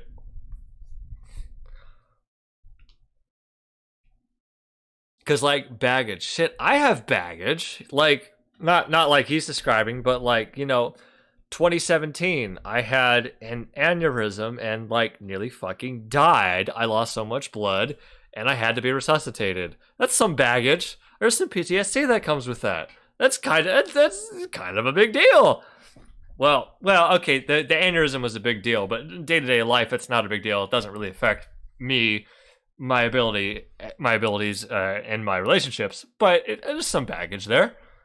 Is that so bad? Debatable. Yes, I will be continuing to do PragerU stuff. I have some to finish editing still, but we're getting to it. My ex had a high body count mostly because she was terrified of sleeping alone at night, aka mental instability/issues. It might be, see, something like that. That might be a sign of something. I don't know. I don't know the person. Depends on the person. Could be a red flag. Could be they've got some sort of treatable issue that's not really a problem. It could be it's a big problem that might come up, or it could just be they have some minor issue that's like treatable and easily gotten over. But, you know, it depends on the person, like I always say. A lot of women don't have to, because they still get sex and attention whether they have attitudes and baggage or not. Well, he is right about that, but that's part of the gender roles within our society. Because men are expected to be the initiators, women are expected to be the receivers, and I do hate that dichotomy. I do hate that. I think all genders should be expected to initiate, and it's not relevant depending on your gender. I think that's much more equitable, and I love that. But we're working towards it. There's so many girls on Instagram, on OnlyFans, on all these different websites. They get tons of male attention, and they have tons of baggage. So what's the point of working on themselves? Is the baggage they have an OnlyFans? I think that's what he means. I don't care if you have an OnlyFans. I used to care a little more. I don't care anymore. You know, after 2017, my priorities have shifted dramatically. I used to think, like, it's a little too dramatic for someone to be into sex work and, like, me dating them. I used to think that's asking quite a lot. It's a lot of, like, it's intimidating. Now it's like, yeah, I don't give a shit. There are pictures of me all over the internet in my underwear and in theater stuff. It's like, who am I to cast judgment upon that? It really breaks my heart. But wait. His point, though.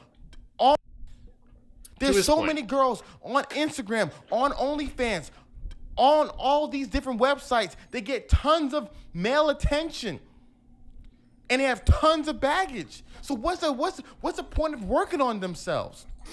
There actually is something of a point here.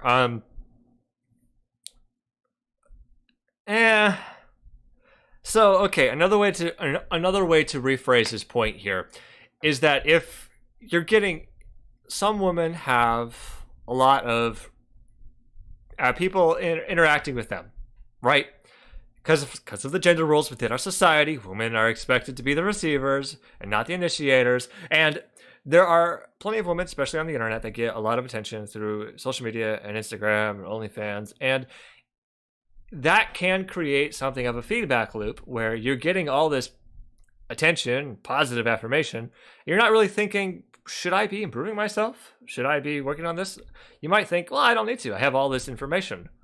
I have all these people, you know, clicking likes on my tweet, liking my tweets. Now, I'd argue, yeah, it's just business. Yeah, exactly.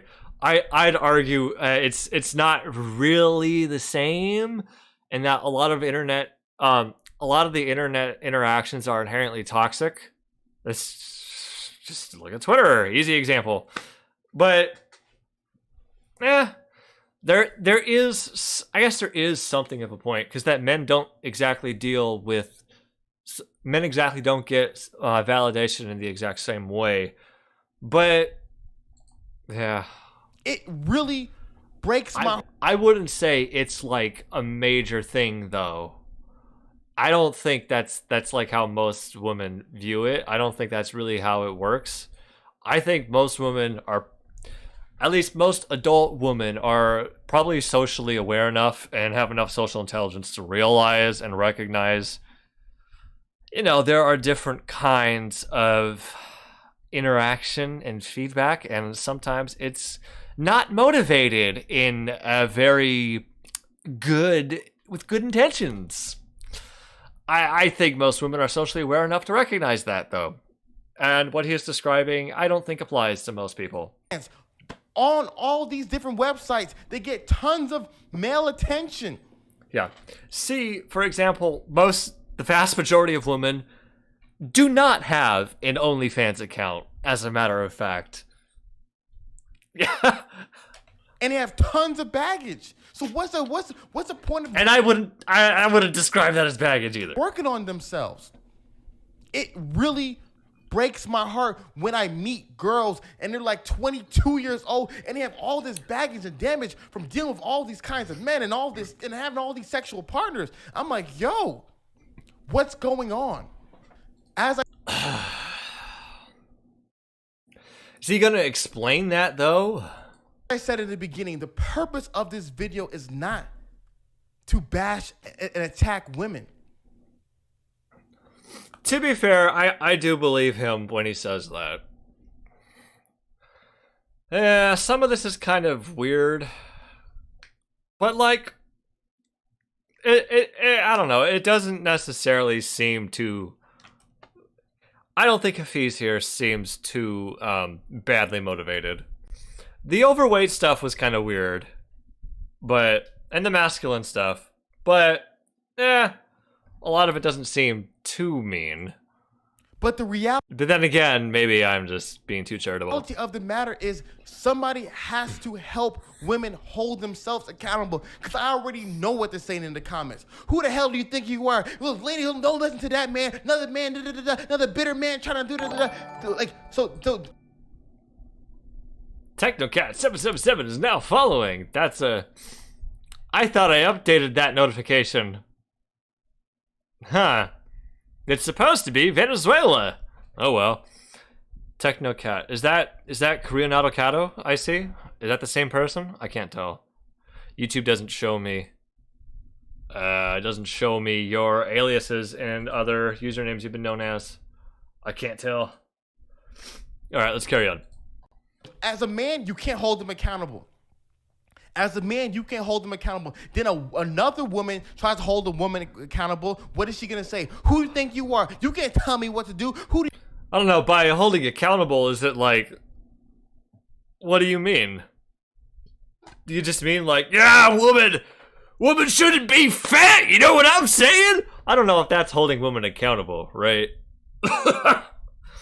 I don't know if talking about like women having OnlyFans and saying that's too much baggage is holding women accountable.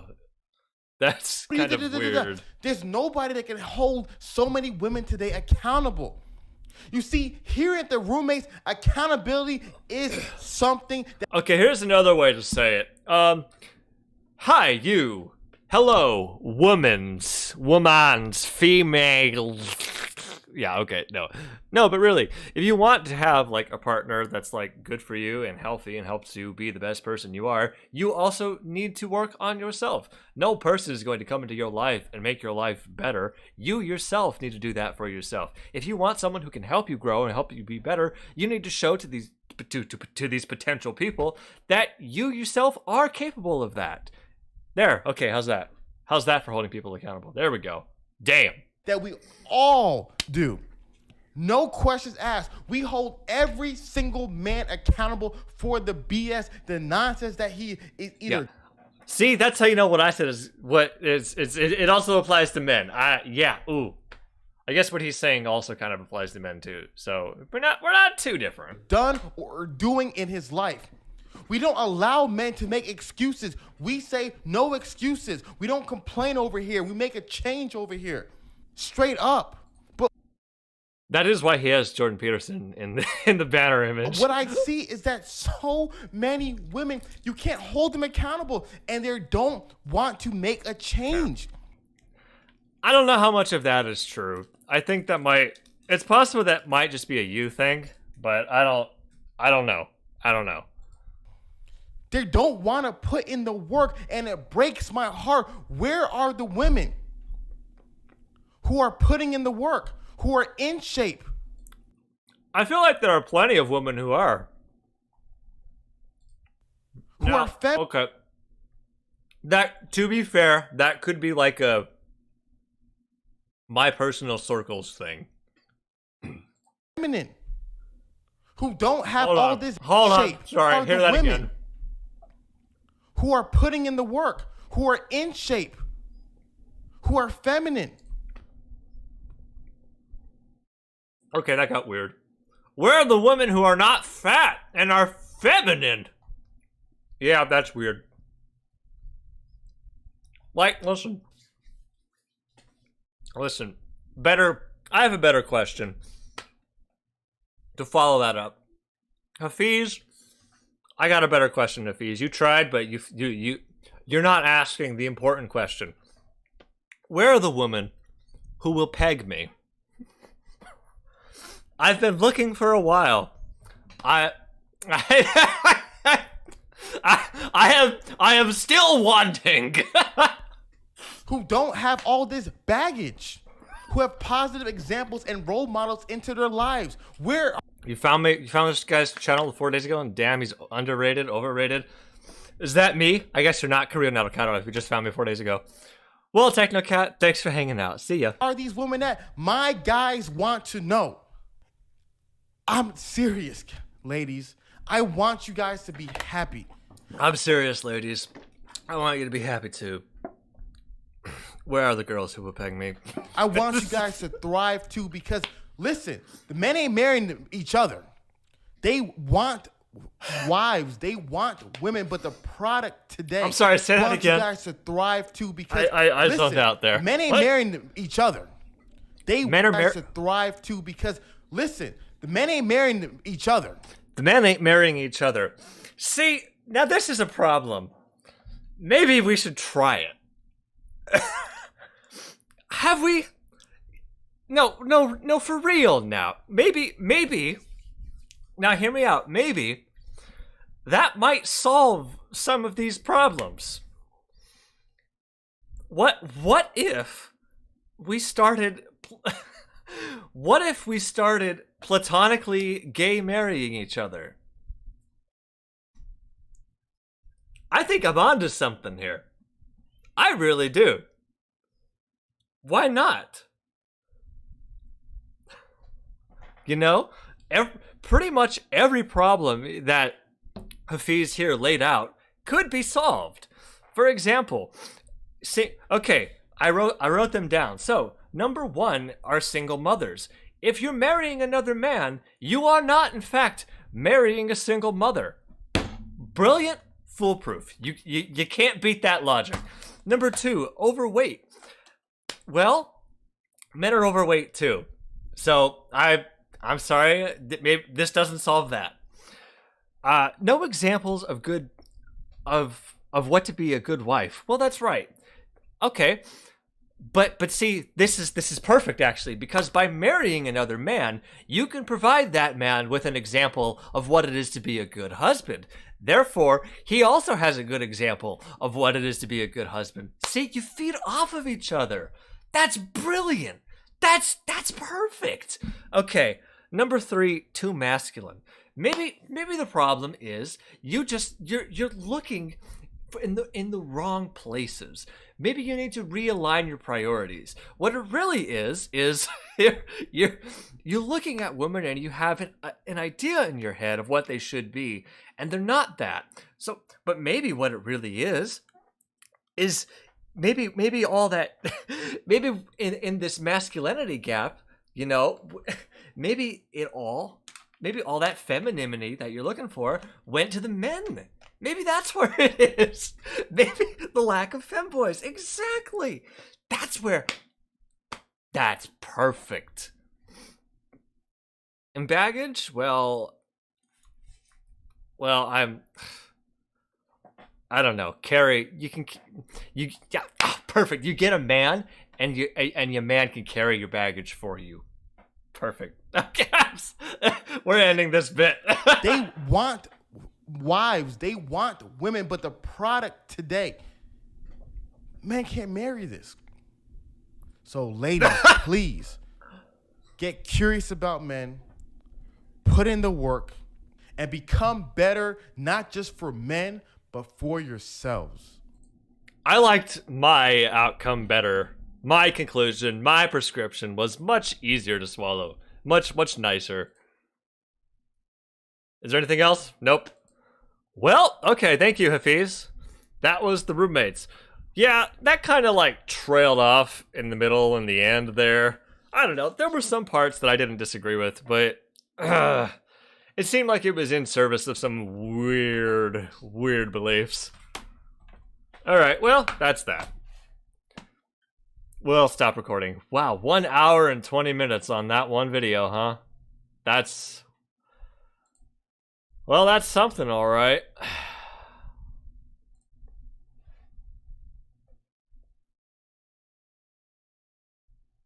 Women being too masculine is one of our biggest problems. Yeah, that was one of them. That was one that he suggested. I don't know if you saw that. It was, he was saying that women were, like, taking charge, and men don't want that. And I was like, I want that. I want to take charge. Dom me, mommy. Okay. Alright, we don't need to keep this. Was there something else to cover?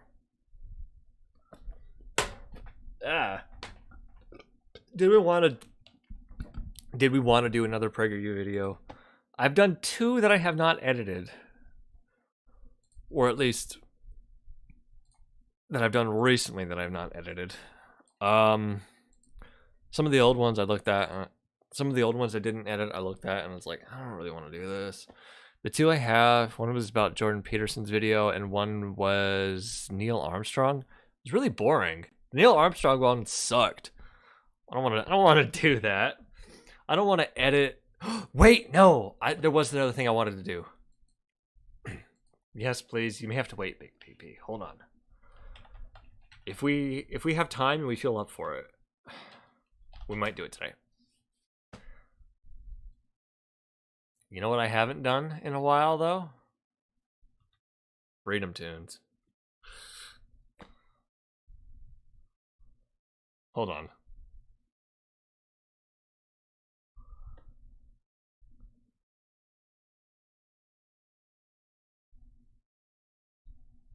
Crap, my neck. Oh my god.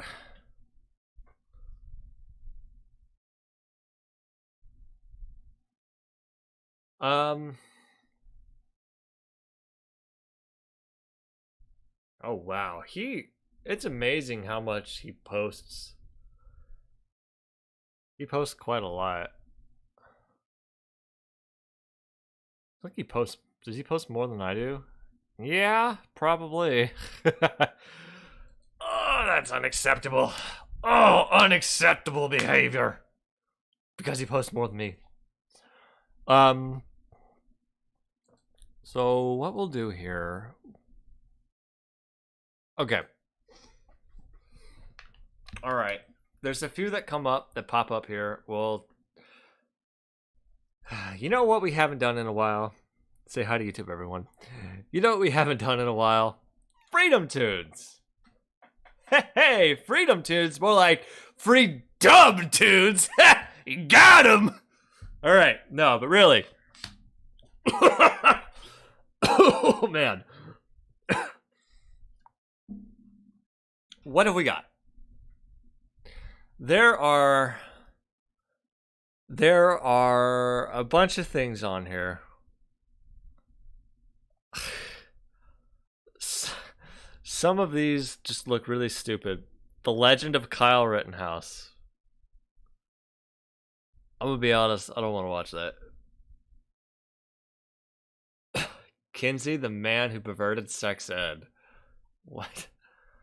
I don't care about most of these. One Eternity to Flatten the Curve. He probably doesn't know even what it's about. Now, okay, a few stick out. I suffer more left-wing meme. I try to fix more left-wing memes. Suffer with me. That could be it. What else sounds good? Oh wait, I tried to fix left-wing memes. Pain. There's multiple. The left can still not meme. Oh man, he's coping. He sees the right can't meme and he's coping. There was one that I thought I saw a while ago.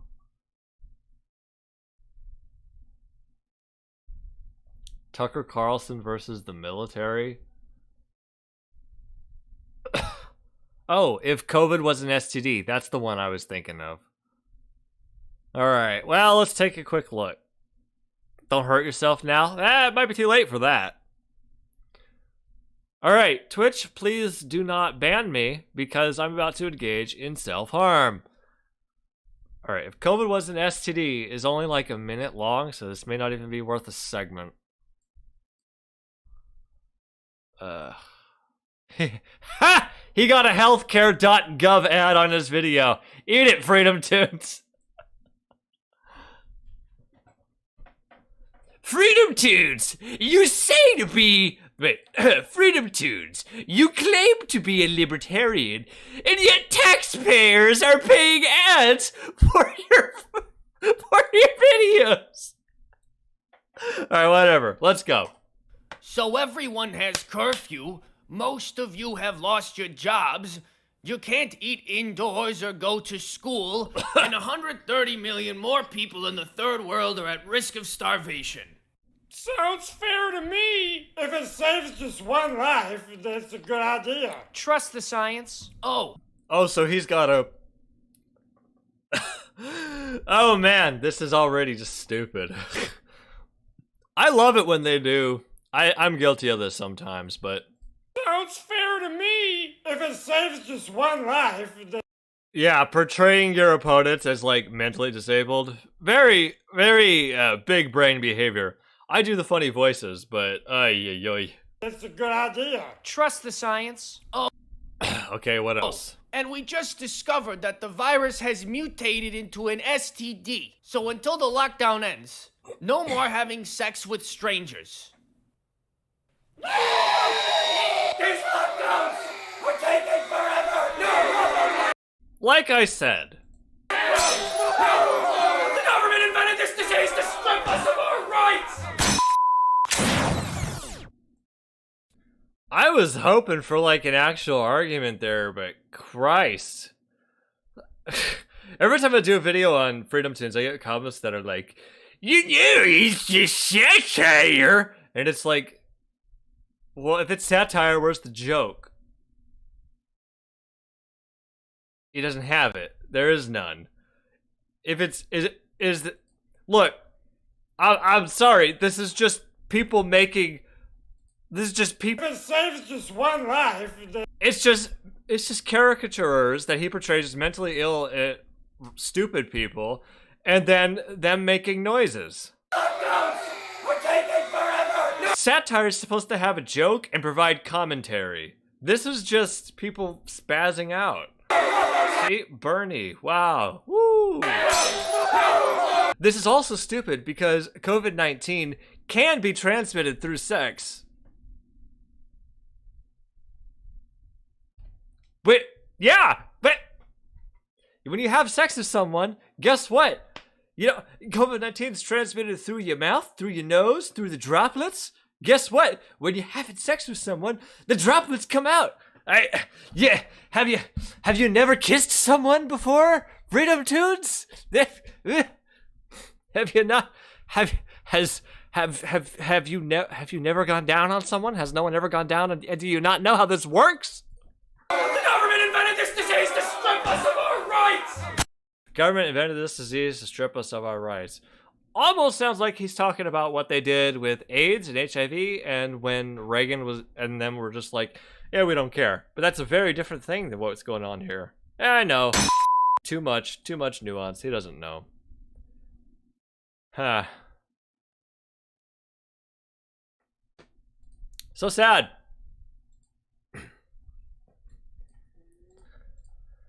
Alright, let's look at the memes, I guess. None of the rest of this looks any good. It just looks like the standard fascist nonsense. The debunkers versus Bill Nye abortion. And he doesn't actually debunk anything in his debunkers videos, which I've looked at a few off stream.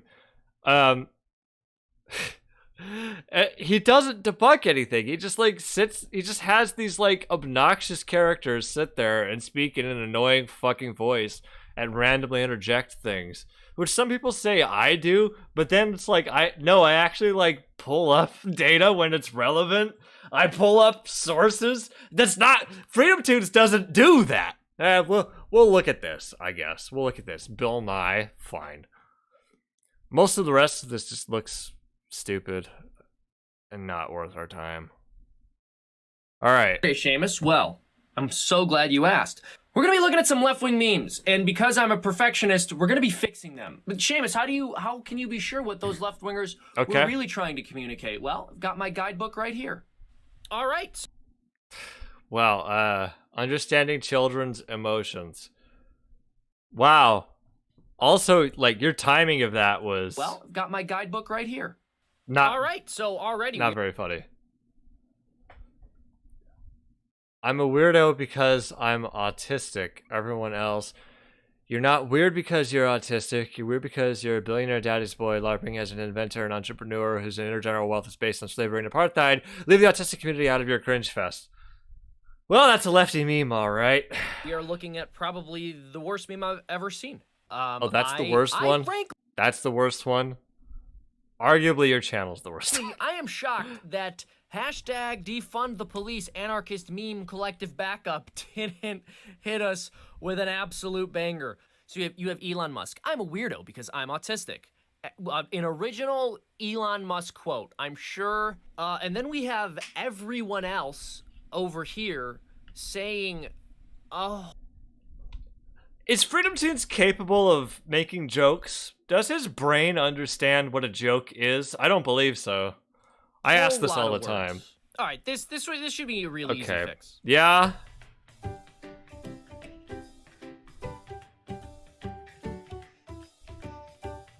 Mwah.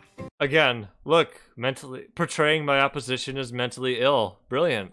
Foolproof. Voila. Beautiful. Or not mentally ill, but mentally disabled. Beautiful. 100% better. 100% better. People say I idolize Stalin. Not true. I hold a fair and balanced view. The man was neither savior nor saint. Okay, first of all... Is this a left-wing meme? I have a really easy fix for this one.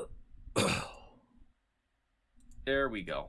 Boys will be boys is supposed to be used when your mom finds you and your homies age 10 putting... Oh, I've seen this one. ...mayonnaise on a slip and slide instead of water and calling it the miracle whip and slide. Good pun. I like it. It's not supposed to be used to shrug off sexism and rape culture. I have good news for you. That phrase is literally only used in reference to boyish shenanigans, with rare exceptions. We're going to be doing a little bit of... Yo, no. We've heard that used for women. Okay. Pretty much every woman has a story of hearing a phrase like that from other boys in schools sexually harassing them. Fixing, we're going to be doing a little photoshopping in Microsoft God. Paint. I'm gonna censor his name because it would be rude of me to just let it be out there, you know? There, now you guys don't know what it is. That was pointless and stupid. Alright, there we go. Boom. Huh? Wait. Okay. Okay, he fixed grammar. There we go. Oh, jeez. Fix this. Please do not confuse your Google search with... That was pointless. The entire point of that, the only thing he did was to say that, oh, sex, rape culture don't exist.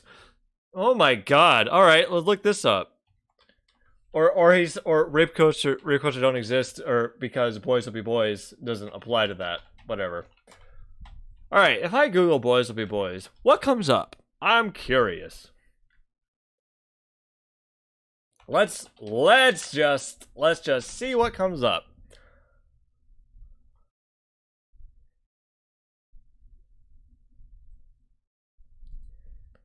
All right.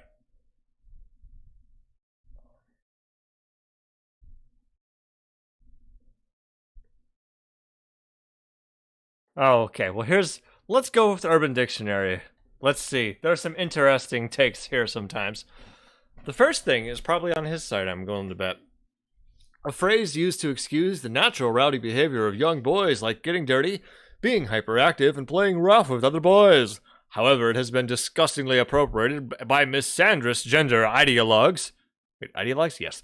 Ideologues who have perverted by falsely... Wait, who have grammar, my guy. Who have perverted by falsely claiming it is used to excuse criminal activity boys and men do, including rape, assault, and murder. Now, but the next one sounds more like the way I've heard it used, though. When soccer moms say their son... Wait, what soccer moms say when their son has just done something awful? The statement implies that any negative behavior should be excused on the grounds that boys are always doing things that are wrong and need to be treated with a degree of leniency that borders on insanity. So clearly, yeah, there are different meanings for different people here.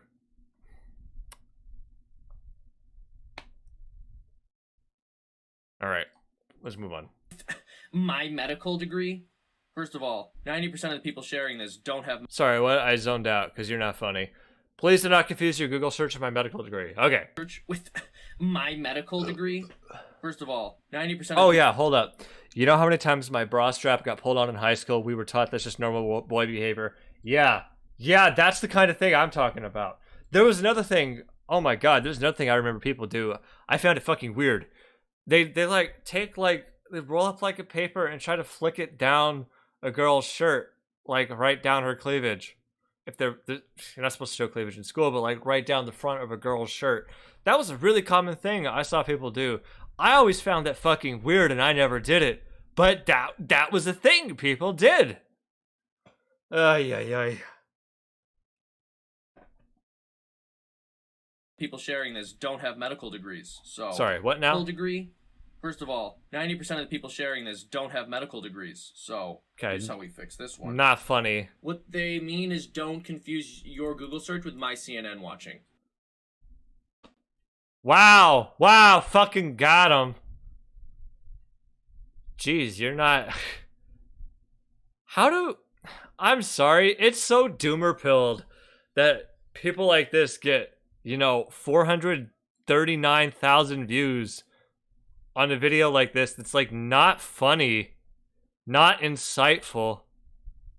This is awful. Christ.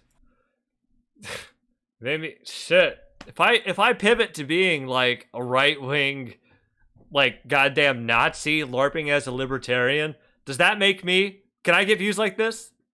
Maybe I should do it. There's a bunch of here. Let's make this unironic. Don't confuse your Google search with my DuckDuckGo search, because we know it's a superior search engine. We know it's honestly, let's be even more real. It's just you both Google searched it. You think yours is better because it confirmed your narrative. First of all, what narrative? Well, this is just going to be... There's too many things to do here for me to not make this a template, so we're just going to start with... if you're not, like, fucking stupid, you could use Google to do pretty much anything that... If you're not fucking stupid, you could use Google to find, like, any sort of information that's factual. But it turns out there are a lot of people out there who apparently don't know how to do that. With that template. All right, we got quite a few fixed memes here. Thank you so much for watching. It is a relief. You used a different microphone? To know people who affirm who I am. That's why I love and appreciate all my fans. That's you guys. That's me. Is there more? Me. And then this is you. I'm just gonna give you guys like a neck beard, because we're all neck beards who live in our mom's basement. So this is us, is painful. And this could be us, but you playing. Yeah, don't donate to him on Patreon if this is the kind of content you're getting. This is pretty bad. It's free to watch on Google Play right now. If you're bored, if you don't know what to do, if you don't know how to spend the rest of your day, Agent Cody Banks is free to watch on Google Play right now. So that's what I'm up to. Oh, God. Absolutely will. Just let me know. God, this is so cringe. All right, what's the next one? Guys, you ready? We're gonna fix some more, kids. Ultracus says, there are lesbians who like men. There are lesbians who are men. There are lesbians who are straight. There are lesbians who are bisexual. All right, here, this is one's I don't understand it either. But, like, okay. actually an easy fix.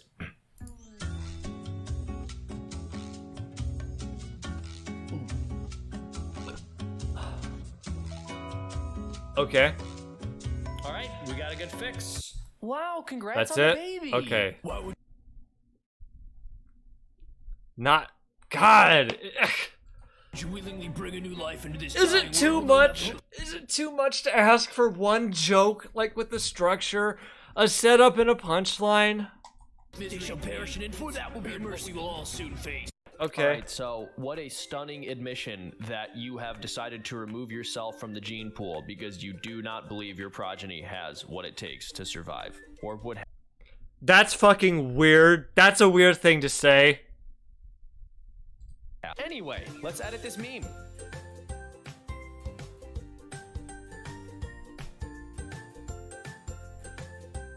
Honestly, a lot of the time, I think people just say really edgy sounding stuff like this to seem like cool and deep. But this is what they really mean. Okay, here's actually. Okay, I believe that, actually. Here's one more edit. This is stupid.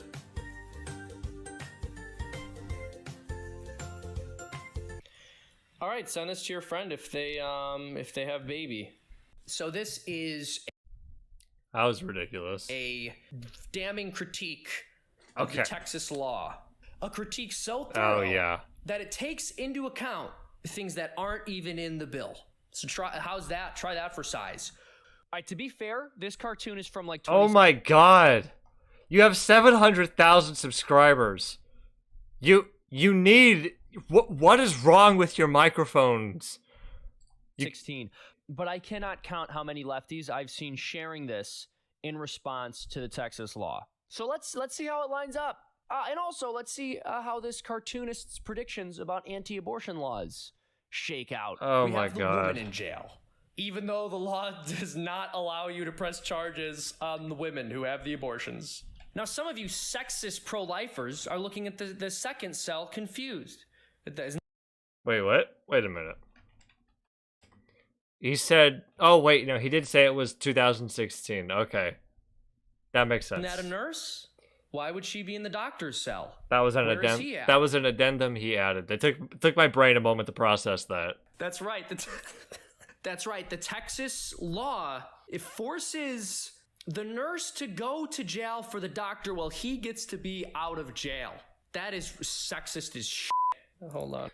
Well, the argument is that men should bear some responsibility for the pregnancy, and generally, when a woman gets an abortion, it's because a lot of times the men are nowhere to be found, and they could argue, hey, maybe the abortion laws, if you're gonna have abortion laws, maybe you should make laws that make men more responsible for the children. I'm gonna edit That's this. probably what the argument so is. that the sexists of but the world. I know that's already like, trying to understand your opponent's argument and like trying to make that argument is not something people like him are capable of doing. Can understand. Because that's like a, that requires some brain There we cells. go. And then, most damning of all, most darning of all, we have the dad is a spider, but they've left his cell door open. He's allowed to leave. Pretty messed up. Pretty screwed up. You know what else is a little messed up? Your channel. That's pretty messed up. I don't like that. I don't like that they're putting men in the women's prison. And I don't like that that's... This is... It's... First, okay, Jesus Christ. Everything fucking comes back to trans people with him. Wow. Or, I'm sorry. At this... Should I... It seems inappropriate, but I'm gonna say, at this point, like, there's, like, some fetishization going on here. Behind the scenes. There's 100% something going on at Freedom Tunes. This is fucking weird. It's weird how he keeps doing this. This is bizarre. No. I buy it. I don't buy it. Spider was able to get that woman pregnant. Also, men in women's prisons. Hold up. Prison. Again. And I don't... Okay. You could also make the argument this is probably like, a jail. Maybe. I don't know. Because within within like a jail that's being held, where people are like just being held like for the short term, like before they get transferred to the actual facilities, it's not uncommon for there to be like just the cells are not divided by gender. They're not divided like that. I don't know if you've ever been arrested, Freedom Tunes, or taken like a tour of a place. I don't know what I'm doing here. Hold up. Whoops. Like that spider was able to get that woman pregnant.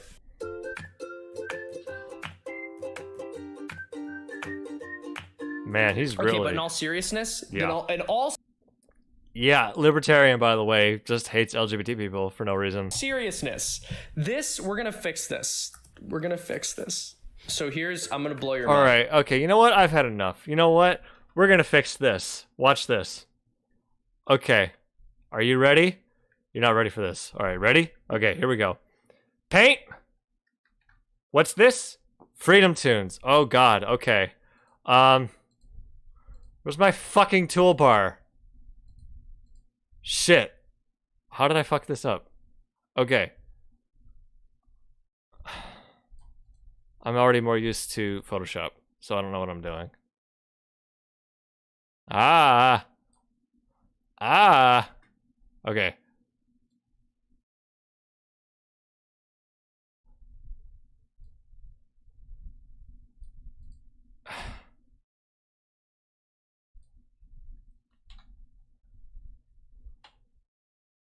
Crap, I need the... There we go. Where's the text? Yes.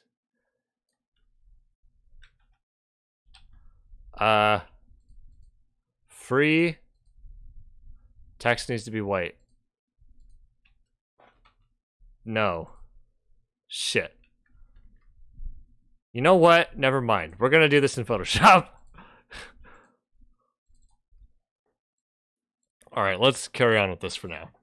All right, so first of all, what's wrong with this meme? Well, Texas law, while it does indeed force spiders to go to jail for the dad, it does not penalize the women who get the abortions legally.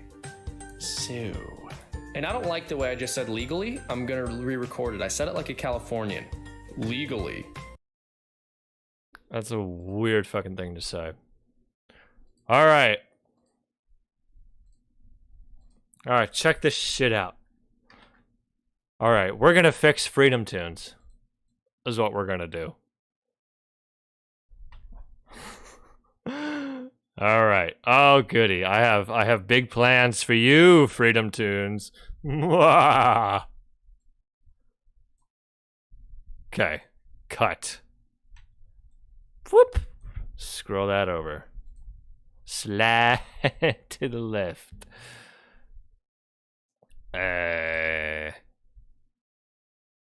Yes, right here. Yes, yes. Layer via cut. Oh God, this is gonna be beautiful. Oh my God. Oh my God, this is gonna be so good. 200 size font, that's a bit much. How about 20? Leave it at that. Yeah.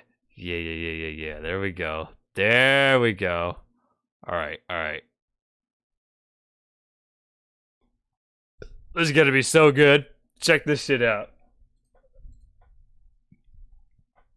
Okay.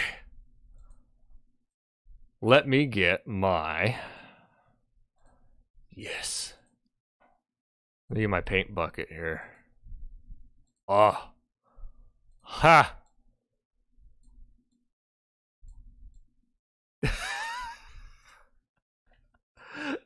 Look! Oh, wait, we've got to move the whole layer.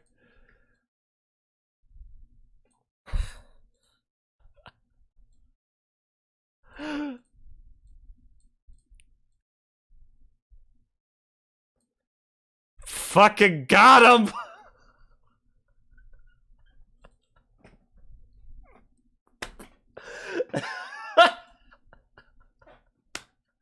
Boom! Whoa! There's thumbnail. There's the wrong font. The wrong. Ah, that's great. Does anyone know what the font of... Oh, God. Is it Arial? I don't know. There. All right. Let's... Free dumb tunes. All right. Let's save this just because it's just ridiculous.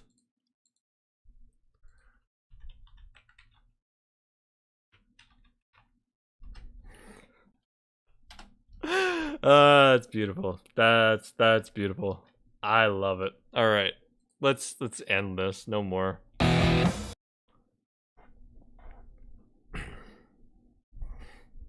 What's with that character in the Smollett vid? I don't wanna.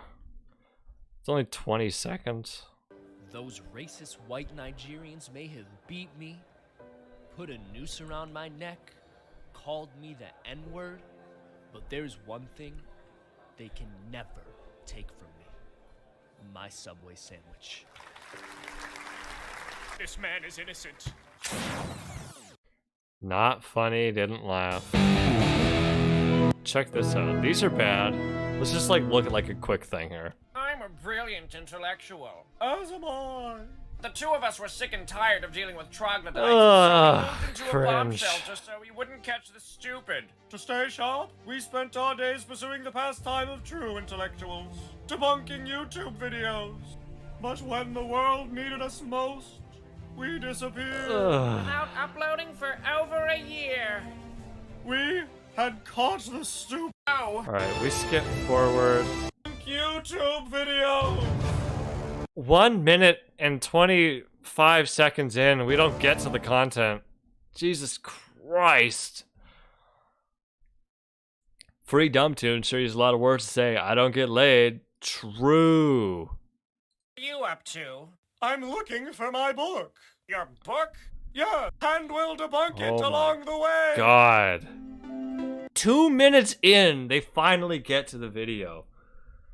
Christ, that's bad.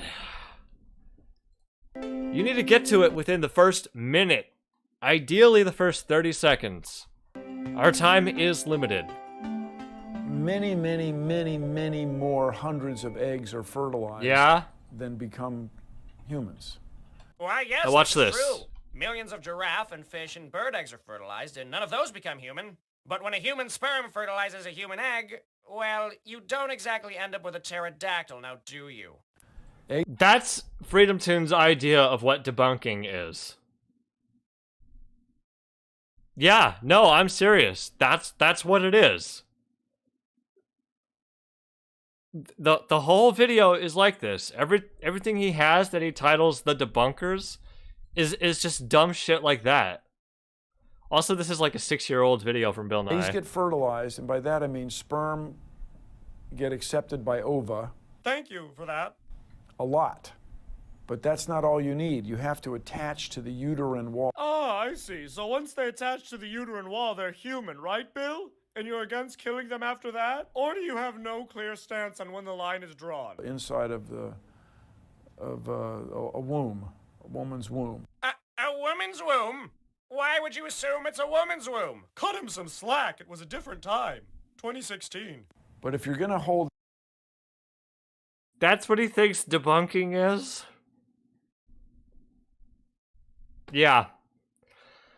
Okay, you know what? I think we can end this. We've covered Freedom Tunes for 30 minutes. That's more than enough to murder most of your brain cells. You know, he says he's pro-life and that he cares about human life. Yet why are you killing my brain cells, Freedom Tunes? Interesting. All right, we're done with that. We're done with Freedom Tunes. We're not doing them anymore today. His content is like not good even by his own standards. What was that PragerU thing that was mentioned? Something about race? I don't want to do it. Oh shit, we got one to do here. So I think the recent one, thank you, I lost 20 IQ points. I'm taking acetaminophen again, cause fuck that. Trying to understand him Ay. Not funny, annoying, obnoxious voices. He jumps between trying to make a serious point and trying to make fun of someone, but you can't really tell because it's the same voice, the same manner. It's not good. Anyway, okay. So the one that was mentioned, The Plantation, Then and Now, Candace Owens. I don't really want to cover that right now because, one, Vosh covered that like last week. I don't want to do that. Second, is America's government secular? This was the next one that came out after that one, and that one seems a lot more interesting to me because it's probably bullshit. Let me take some of my pills here and we'll get started, yeah?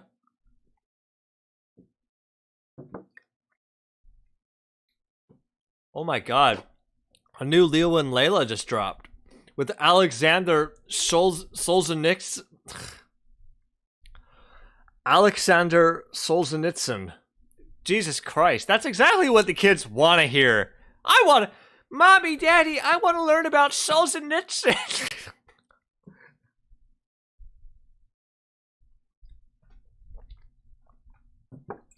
Alrighty. Okay. That sound good? Does that sound good to all of us? Yeah? Yeah? Covering, is America's government secular? I think that sounds like a good idea. Actually, one moment here. Let me... Alright. Okay, good. Okay. Let's start recording. Is America's Government Secular? By PragerU. Uploaded 8 days ago. A little more interesting than Candace Owens over here. Let's go. Thomson Reuters. Legal and I don't care. I don't care. I don't care. I care about this. Let's go. It has become a dogma of progressive ideology. Yeah. That America is a secular nation. Yes. What do people mean by... I don't know about dogma. It's just kind of explaining, like, you know, the sky is blue. It's kind of like saying, yeah, the First Amendment is about freedom of speech, freedom of press, freedom of religion, and the right to peacefully assemble and petition the government for redress of grievances. It's just, it's right there. That's what it is. Secular. The argument goes this way. Sorry, hear that again? What do people mean by secular? Okay. Okay. The argument goes this way. Since the Constitution establishes a strict separation of church and state, religion has no place in how the country is to be governed. Religion is a purely private matter, and therefore must be kept out of politics or public policy making. Should be kept out of policy making, is what it means. And... well, let's hear where he goes with this. There is a problem with this claim, however. It's false. What the Constitution actually does when it comes to religion is first, ban religious tests of any sort for public office. That's in Article 6. Yes. And second, forbid the enactment of any law respecting an establishment of religion or prohibiting the free exercise thereof. Now, what do you think that means? I don't know this guy's name. I already forgot. Robert George. Oh, God. Those are the words of the First Amendment. The plain meaning of those words is that Congress was forbidden from, 1, establishing a national church on the model of the Church of England, and 2, attempting to disestablish or interfering with the established churches that existed in some of the states, in certain cases for decades after ratification of the First Amendment. But what about the separation of church and state? It's a little more than that. No rule. No, yeah. Congress should make no law. Sorry, what now? Congress shall make no law respecting an establishment of religion prohibiting the free exercise thereof. So this. Well, no. Where's he go with the this? Separation of church and state. That's in the Constitution too, isn't it? This is a good dumb face to pause on. What about the separation of church and state? That's in the Constitution too, isn't it? That's what the respecting it. My God, that respecting an establishment of religion. That's what that's been. That's what not okay. Not only does respecting an establishment of religion like mean that, that's what the Supreme Court has ruled it to mean. Hold on.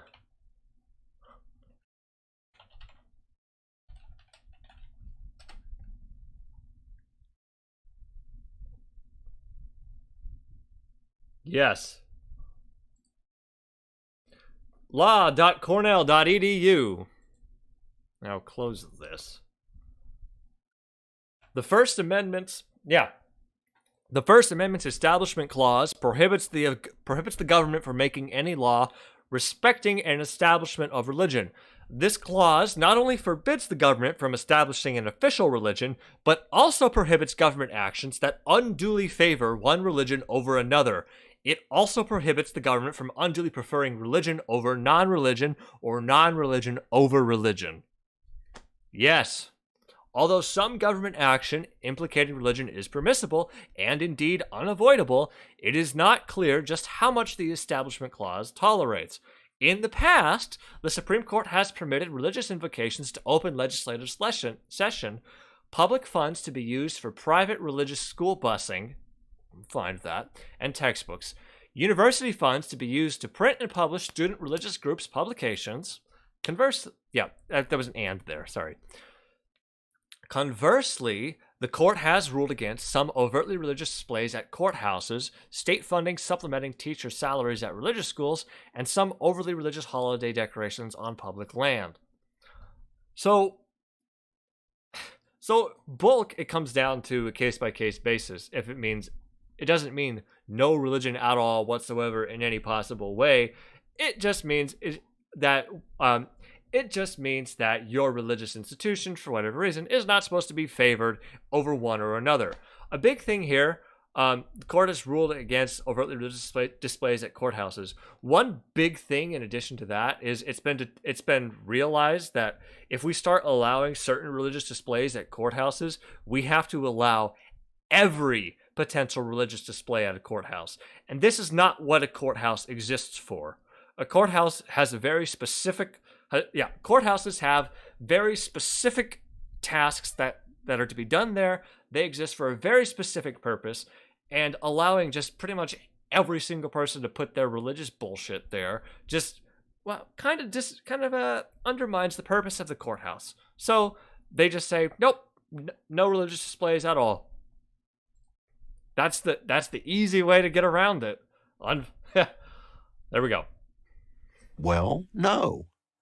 Try as you might, you will not find the words separation of church and state in the Constitution. This is correct. The famous phrase comes from a letter that Thomas Jefferson... It's kind of pedantic that's what you're going to do that, but okay. ...who was not at the Constitutional Convention, he was in France at the time, wrote years later... Speaking of pedantic, Thomas Jefferson wrote this, but he was not at the Constitutional Convention. He was in France.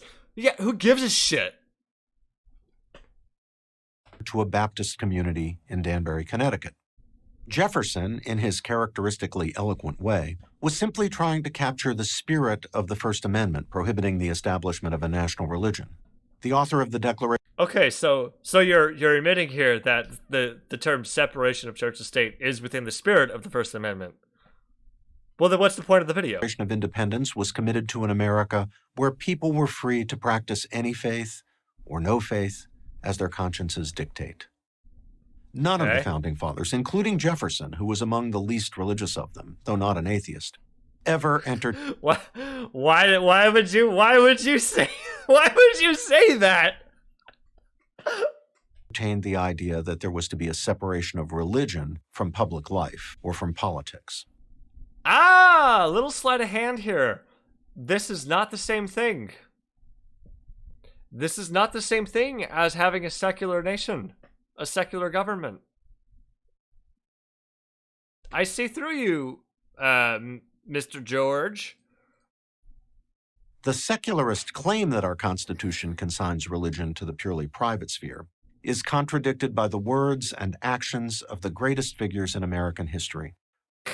Oh God, and he shows Rushmore. But this is not this is not the claim. Wait a second. Politics must be. What was the original thing he said here? Or public policy making. Politics must be kept out of politics or public. Religion must be kept out of politics or public policy making, to the best of our abilities, as much as we can. But let's go. Practice any founding fathers, including. Forgot where we're at. The secularist claim that our Constitution consigns religion to the purely private sphere is contradicted by the words and actions of the greatest figures in American history. Also, the greatest figures in American history are us, I may add. That's me. I'm one of them, I'm among them, and so are you watching this video. From Washington, who called for national days of prayer, to Lincoln, who proclaimed a national day of prayer and fasting. Yeah, okay. To Martin Luther King. King, of course, was the Reverend Dr. Martin Luther King, a Baptist clergyman. Oh my God. You people and your Christian supremacy, you just gotta fucking lay it on. Jesus. Fought racial segregation and discrimination in the most explicitly biblical terms. Yeah? If you believe the secularist understanding. Yeah, but the difference is MLK could make, while he was a Baptist and he was the Reverend, he could make arguments for these things without resorting to, without having to back them in Christianity. Most explicitly biblical terms. Like, he could make arguments for these without using the Bible. Like, there are speeches where he does. If you believe this... Again, it's amazing conservatives. Just keep trying to take MLK for their own purposes. Secularist understanding of the separation of church and state. Martin Luther King violated that doctrine in almost everything he did. Again, yeah, wow. That's pretty interesting. Okay, so now Mr. George misrepresents whatever secularists claim, and then he misrepresents MLK. You're just tripping over your shoelaces? What's going on, George? That doctrine in almost everything he did. And so did every president in American history. So every president who was Christian violated this? What are you talking about? Hold on. MLK argument. What were MLK's arguments against Vietnam? Well, here's an idea.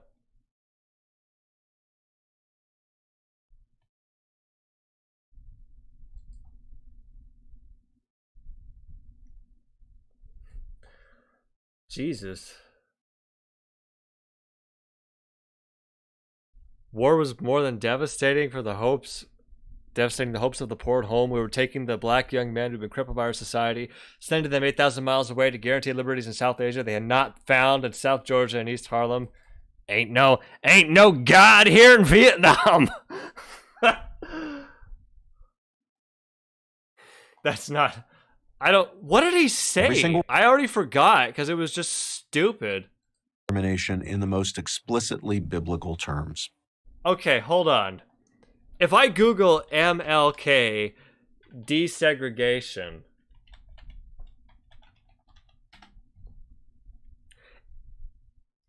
am I gonna get a quote that's like not? Oh my God, there's a lot. You should have probably like given a quote there, George. That would have made it like easier to cite your source. Oh my God, I'm losing brain cells.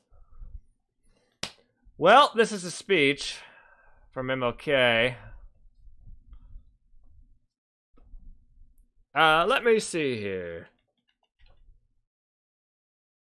Desegregation in the future. Address delivered at annual luncheon National Committee for Rural Schools. This is on Stanford. So if I type in segre, what comes up? Segregation has always been evil. Okay, there are at least 3 basic reasons why segregation is evil. Okay, just so we're clear, when you Google MLK desegregation, this is the very first link that comes up. So, might as well, right? Because if George is not going to provide a source for this, that leaves a void for me to fill. Okay, 3 basic reasons. Are they all going to be Christian, or are they going to be little Christian? Let's find out. The first reason is that, okay, there are 3 basic reasons why segregation is evil. The first reason is that segregation inevitably makes for inequality. Ding, ding, ding, ding, ding, ding. Was Martin Luther King was not a politician? You're right. You're right. Absolutely right. So it's a dumb argument for him to make anyway. But he makes arguments.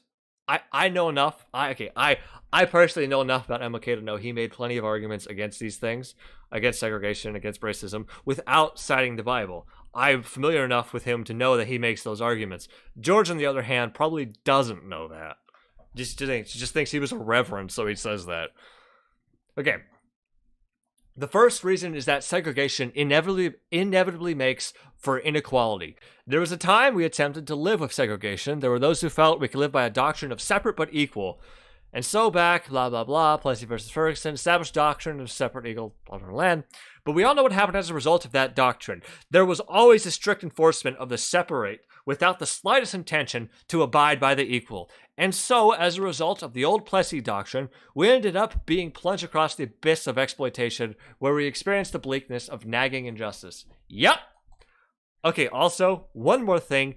There are people I see, even on Twitter today, and sometimes on TikTok, like talking about like, yeah, I want segregation to come back. Some of them are like, you used to seeing it from like white supremacists, but sometimes you see it from what do they call them? Black separatists. I'm sure they didn't.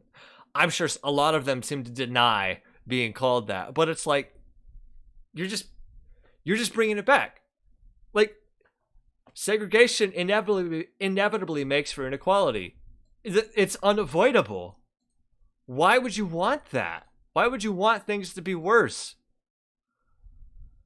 Anyway, let's move on here.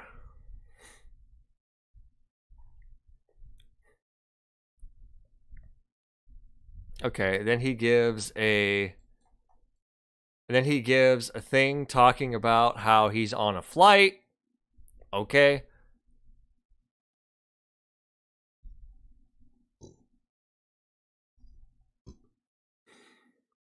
There's no such thing as separate but equal. It inevitably makes for inequality. That's the first reason why segregation is evil, because it inevitably makes for inequality. Ding, ding, ding. Okay, cool. Next. Not only that, segregation is evil because it scars the soul of both the segregated and the segregator. And I've said all along, as we struggle, we must come to see we are not merely trying to help the Negro. Well, I said it. Twitch will not ban me for this. Segregation is as injurious to the white man as it is blah blah blah. The festering core of segregation debilitates the segregated as well as the segregator. It gives the segregated a false sense of inferiority, and it gives the segregator a false sense of superiority. It is equally damaging. That's why we must take a stand against segregation. But it does, because it does something to the soul. Supreme Court came to see that also. I'll be fine. When we hit like a large enough thing, I'll do an audiobook of Huckleberry Finn, and then that'll blow everybody out of the water.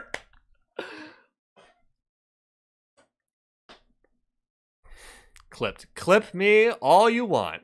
Okay. It damages the soul. Yes, absolutely. This is actually, hold on. This is actually a really good speech. I want to like save this in my bookmarks because this is really good. Yes.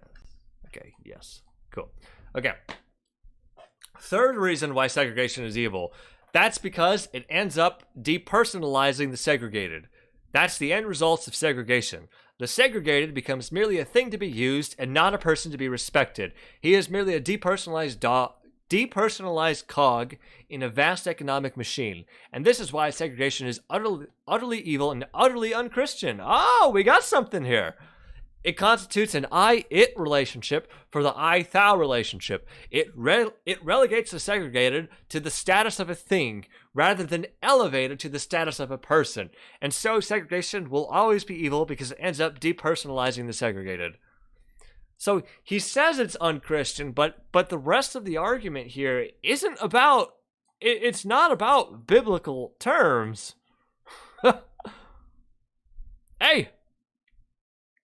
Alright, I think we can move on now. So, I think that's good enough. Let's carry on.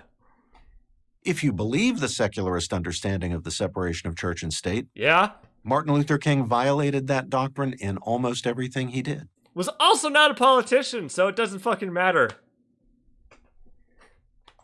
And so did every president in American history. Most of them did not make laws legislating their religions, though, so...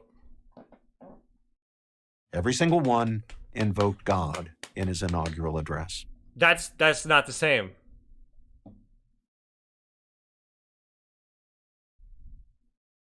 That's not the same, though. For Martin Wait, Luther... hold on. He said, if you believe... What did he say here?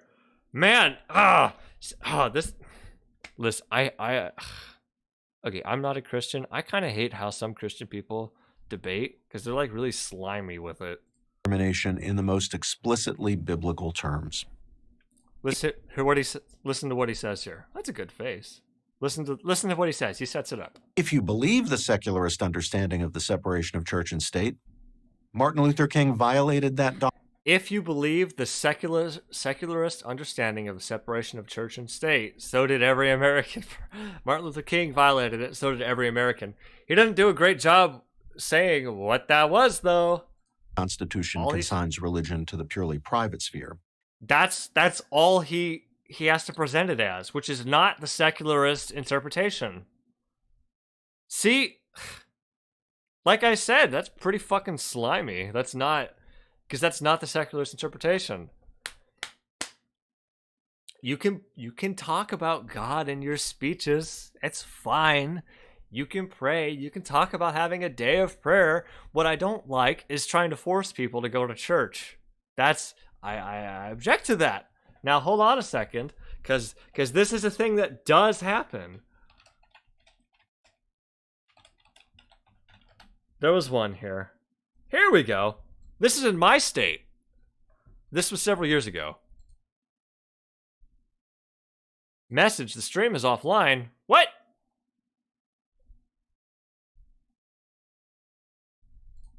Probably we should be debating a bill requiring every American to attend a church of their choice on Sunday. That was Senator Sylvia Allen yesterday talking about...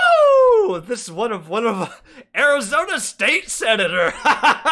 the possibility of forcing people to attend church. But today she was walking away from those comments, literally. You don't have any interest in talking about that? No. Beta! Appreciate it, though. Come back here and debate me. I don't talk to you. Thank you. Don't talk to me. Nope. What a beta fucking cock, dude. However, it didn't take long for her to change her mind. About an hour after 3TV tried speaking to Allen, she took to the Senate floor defending her comments on religion. Last night, in a very late appropriation meeting, and we were all extremely tired. What you got? I made a remark about America's in a need of a moral rebirth.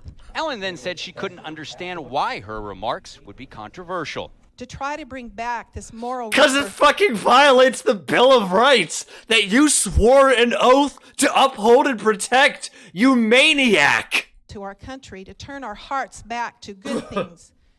That is some sort of amazing thing for me to have said, and that would be offensive to people. Allen believes the country is heading in the wrong direction, and to prove her point, she told a story about her youth. I can remember it wasn't until high school I understood there was anything like heroin, drugs. It just wasn't talked about in our society. God. It was a different time. People prayed, people went to church. Regardless, her initial This is okay. No. All of that is fucking bullshit. All of it existed. Just because you were around people who prayed and went to church did not mean this stuff didn't exist. It did not mean that all of society reflected your experiences. And guess what? It still doesn't, and it never will. That's part, and accepting that and understanding that is, in my opinion, a very important part of being a public official. If you can't understand that things exist outside of your own realm of experience, then you really should not have this, like, any kind of power like this. Because holy crap, that is astounding. just wasn't talked about in our society. It was a different time. People prayed, people went to church. We also used to throw rocks at the black people when they used our drinking fountains. Regardless, her initial comments spread across social media. And later, she questioned why her idea of legally requiring church attendance would even be newsworthy. I was chased across the foyer by Channel 3. Yeah, because it's unconstitutional and un-American. And as far as I know, as far as I'm concerned, you're a goddamn traitor. Church attendance would even be newsworthy. I was chased across the foyer by Channel 3 news reporter when I said I did not have any comments. Oh, that's good. Oh, that's so good. That's my own. Ugh, don't do this. I want the last. Why does it fucking autoplay? Jesus Christ. Oh, that's great. That's great. That's great. I love it. Arizona. Is contradicted. Arizona. What was the name of this? Sylvia Allen. Is she still I wonder, is she still a thing? She's Republican, of course. Oh, God. Yep, she's... Well, hold on, actually. Ha! She's out of office now. Ha ha ha ha ha.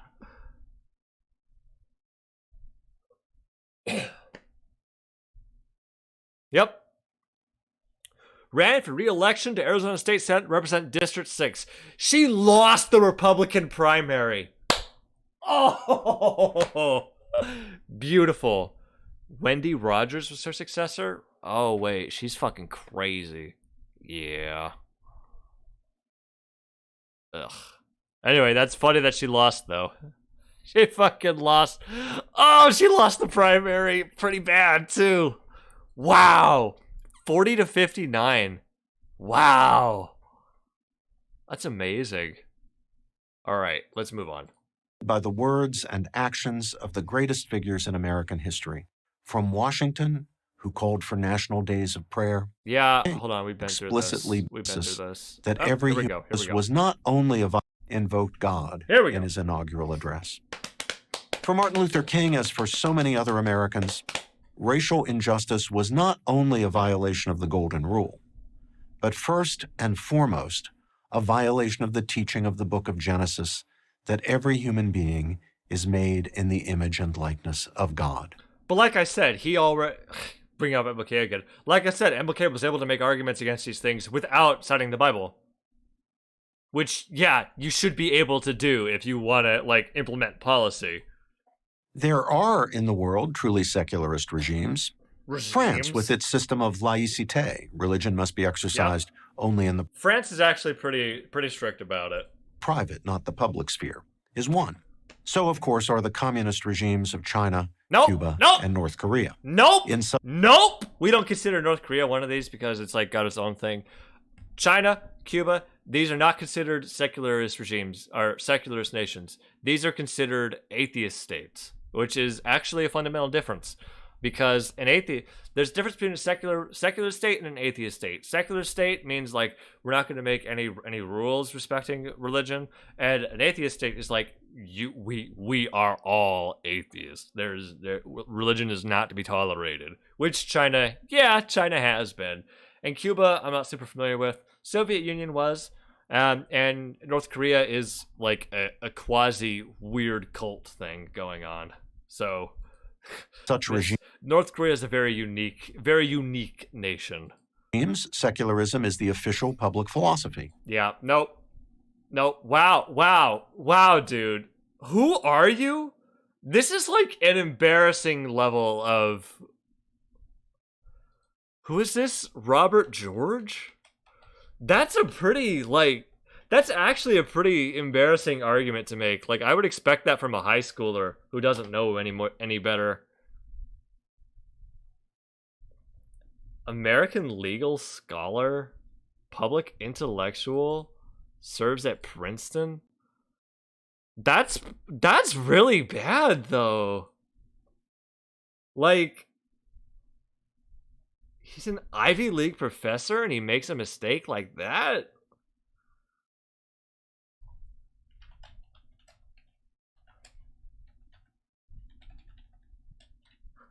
Wow.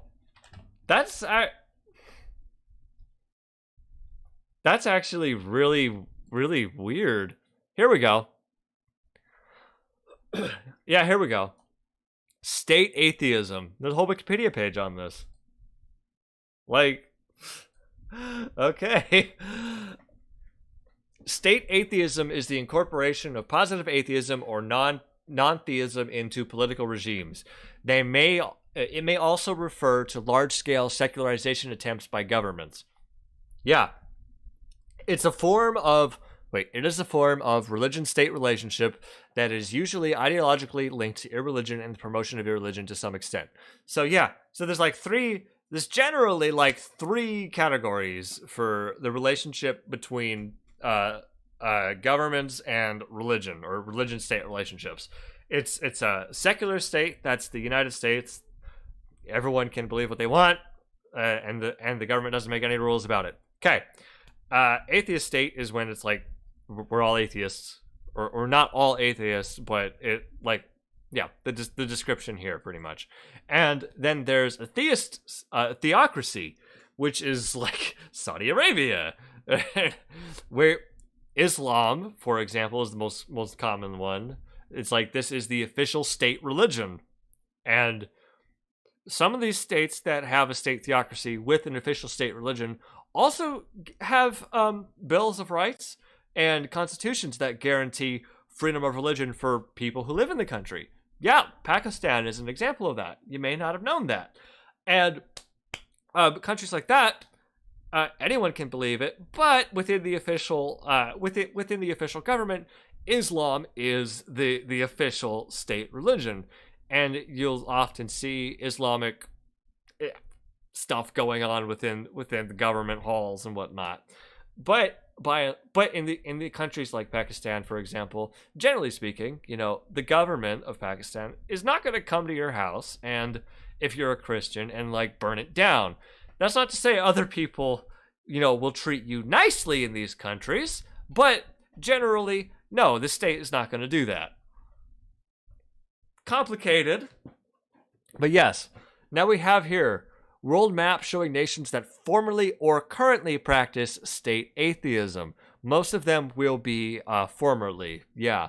Most of the countries that practice state atheism are socialist states or previous socialist states, with some exceptions such as France during the French Revolution and Mexico during the Cristero War. That was a long time ago.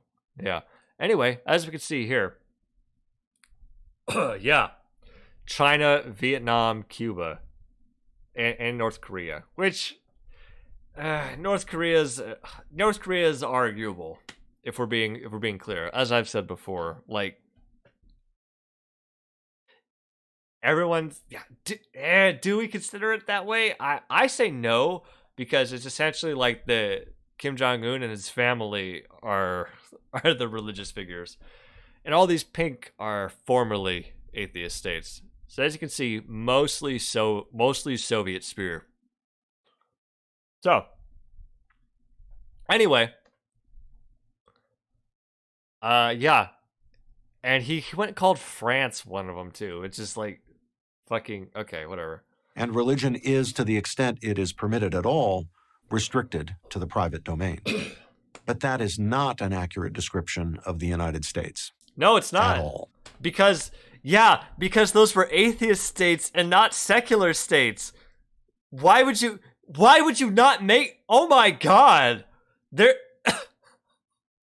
You're a professor at an Ivy League school? And how could it be?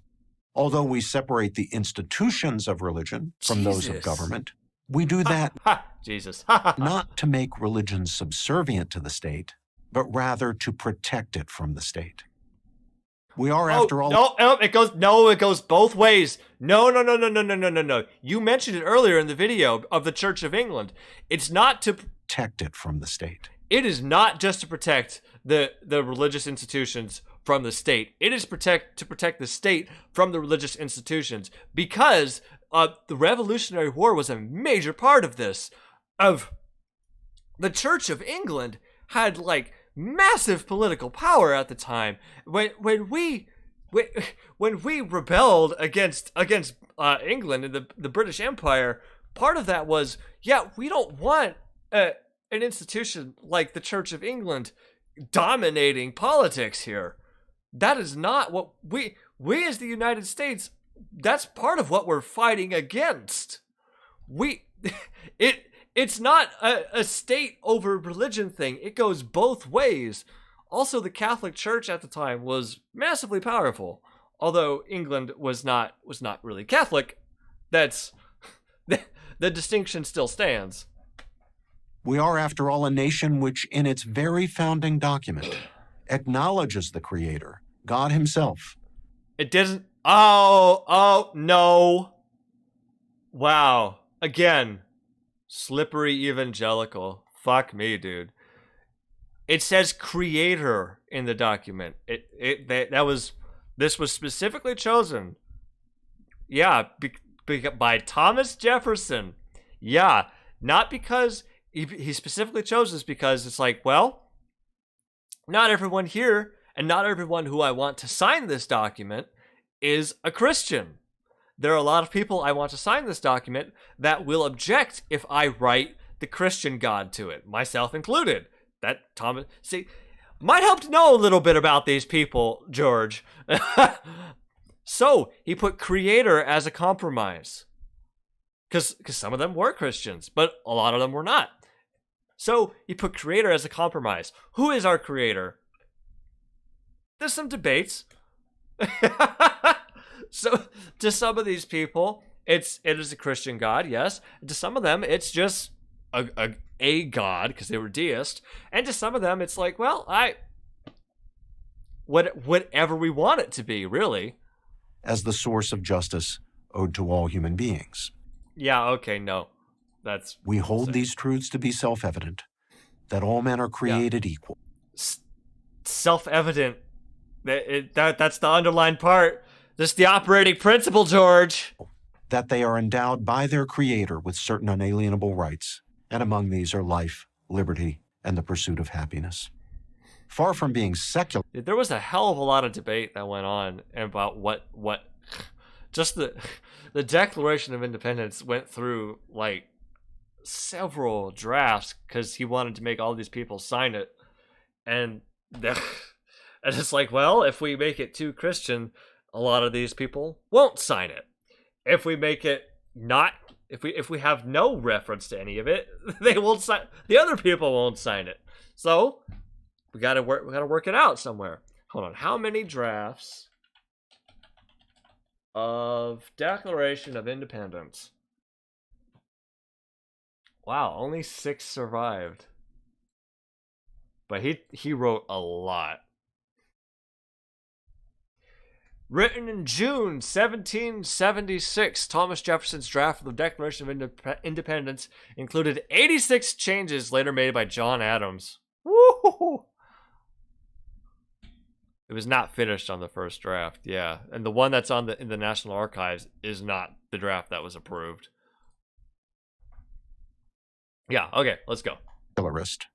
The American constitutional order holds these are life, liberty, and the pursuit of happiness. Far from being secularist, the American constitutional order holds that our fundamental rights are not privileges conferred by any merely human power. But Creator could be interpreted to mean a wide range of things, George. Someone like me, Creator could be interpreted to be the universe itself. Could be interpreted to mean the very act of being alive. They are rather gifts, endowments from God Himself. Why didn't it say God Himself, George? If that were the case, it would have said God Himself. That's not what it said, because there was a lot of politicking going on. God, you're an Ivy League professor. I'm sorry I keep repeating that, but what the fuck? You should know this. Endowments from God Himself. And they are unalienable. That is, They cannot legitimately be taken away by government or any other human authority. Yeah, I buy that. Precisely because they were not given to us by any human authority. Indeed, we couldn't give them away even if we wanted to. It's also self-evident. Why? Because they come from the hand of God. So is the claim that America... No. Also, you didn't mention the Treaty of Tripoli. That's the one everyone mentions. Or at least the atheists mention. Hold up. Treaty of Tripoli.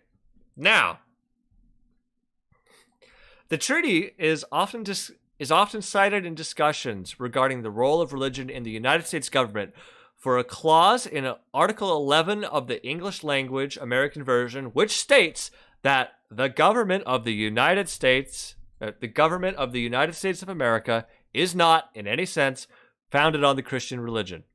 Now, this is because at the time, early on, this was quite a while ago, at the time, there was concern among the government of Tripoli that, you know, we like what America's done. We support your revolution and your independence. However, we are concerned because we are predominantly Muslim. We're concerned you might be that your nation might be founded on a Christian religion, and you might implement a Christian theocracy. And we, as a Muslim majority nation, are kind of concerned about that. And the treaty was like a reassurance saying, no, we are not.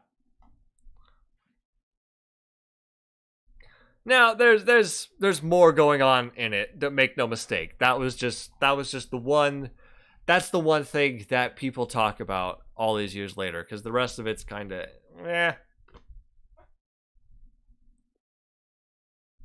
Yeah, first treaty between the United States and Tripoli to secure commercial shipping rights and protect American ships. That was the purpose of it, right? But this was also brought up as a point of like concern. So it was mentioned in the document for that reason. Okay, let's go.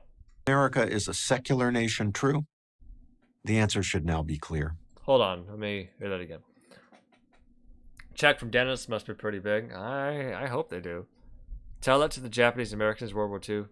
Tell what? Tell what to them? I don't know. Them away, even if we wanted to. Why? Because they come from the hand of God. So is the claim that America is a secular nation true? The answer should now be clear. Yes. Yeah. Actually, you did a really bad job substantiating that, even by your own terms. You had to remake definitions of what secularism is, and you called atheist states secular states. That's not, the distinction is different. They are two entirely different distinctions between state and religion relationships.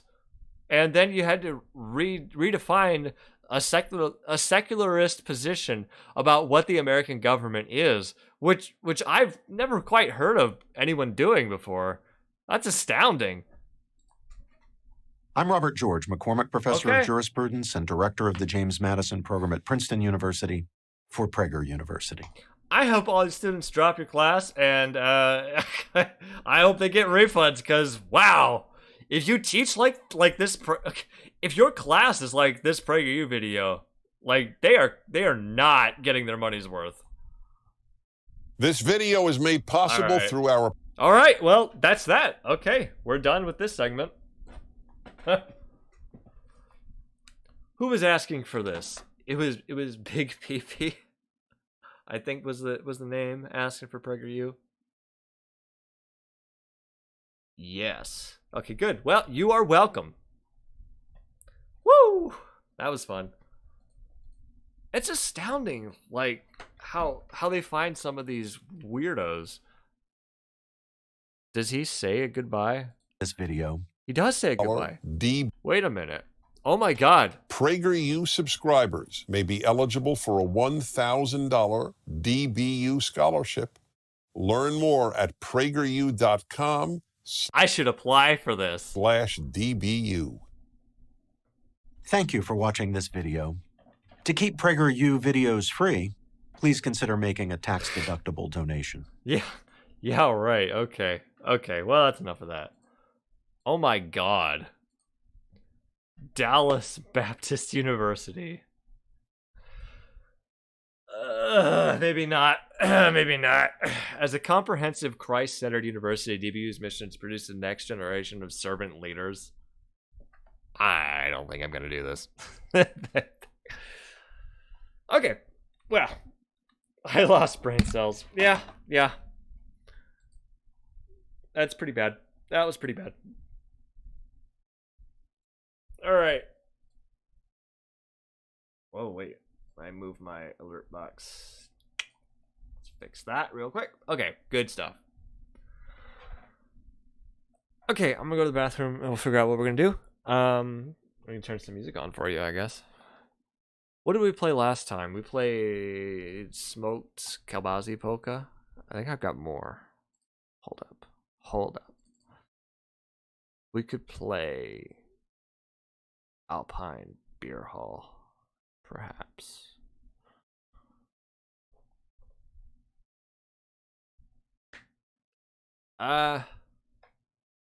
Yes, that sounds good. And then, yeah, sounds good. All right, it's on repeat. Have fun.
Hello.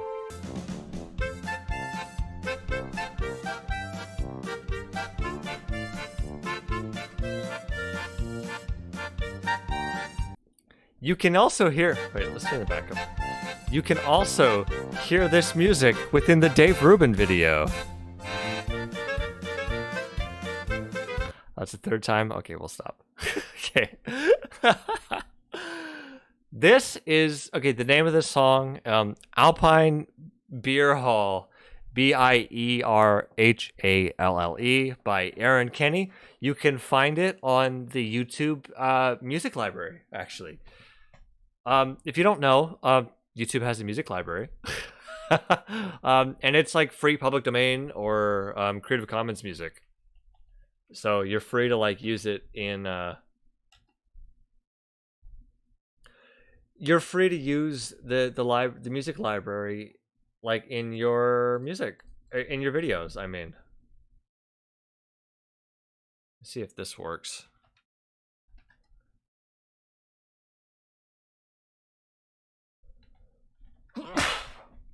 Oh my god.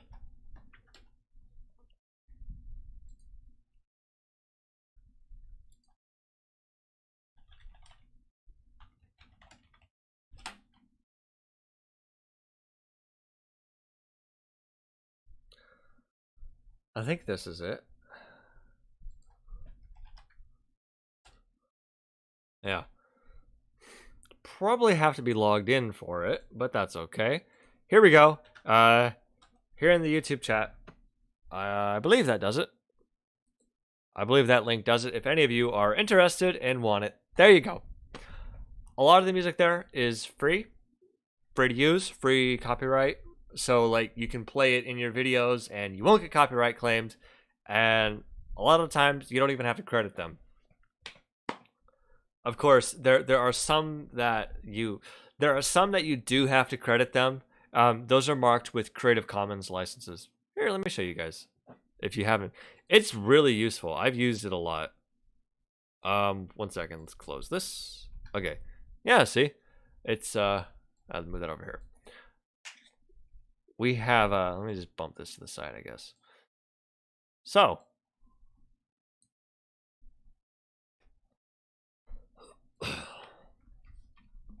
yeah, that one is a polka song. So if I type in here, yeah, and new stuff gets added all the time. So if I just type in polka, what comes up? We have a few here. Alpine Beer Hall's the first one. See? Yeah. Big time. Aye. Loud. See? It's like circus music. Also featured in the Dave Rubin video. See? It's the one that was there earlier. I don't know what all these are. United States Marine Band. Oh, it's an old one. It's tinny. Old Berlin. Yeah, see? A whole bunch of good stuff here. Oh, this one's got a record player. Anyway. Yeah, it's pretty cool. Yeah, one cool thing about like United States stuff. Yeah, these are like played by the United States Marine Band. So if the song is in the public domain, it's like, and it's played by like a United States military band, it's then their version of it is also in the public domain. Because anything produced by the United States government is in the public domain, which is really cool. I really love that. That's just such a cool thing that we have. So I'm curious now. If I just type in like United States, what comes up? Oh yeah, Star Spangled Banner, the national anthem.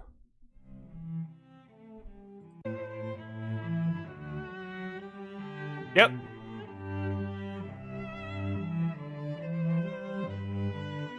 All right, we're not gonna do it. We're gonna do the whole thing, but that's really cool. A lot of Marine Band stuff. There's more than the Marine Band in here.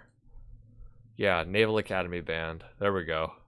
U.S. Army Band. Taps Bugle Call.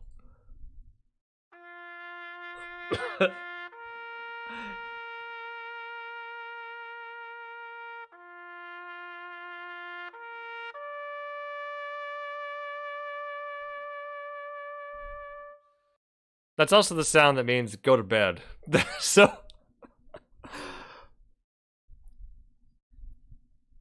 Anchors Away. I'm not familiar with this one.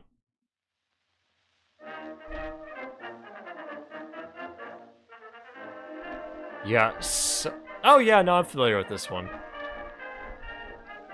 Some of these are very, very unique. Like, don't know this one. Ah, the Marine Hymn.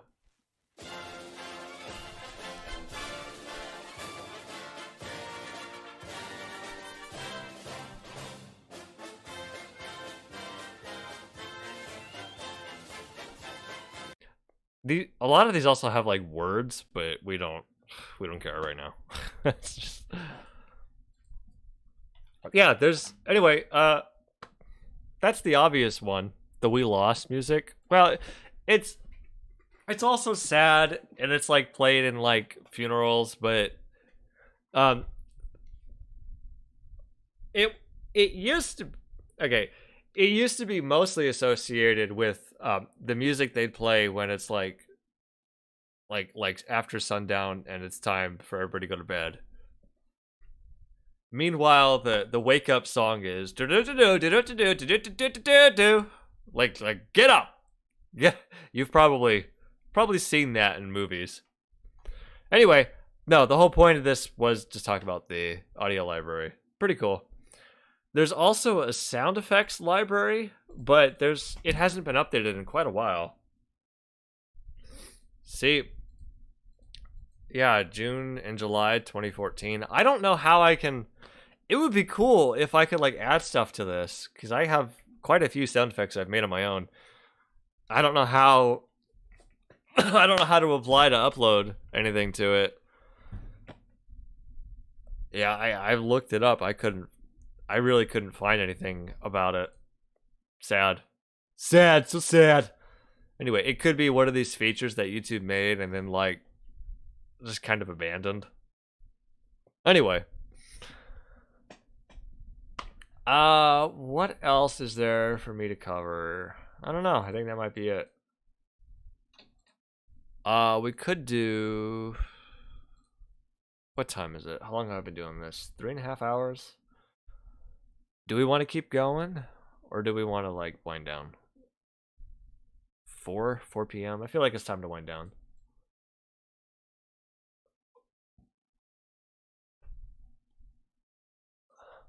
Okay.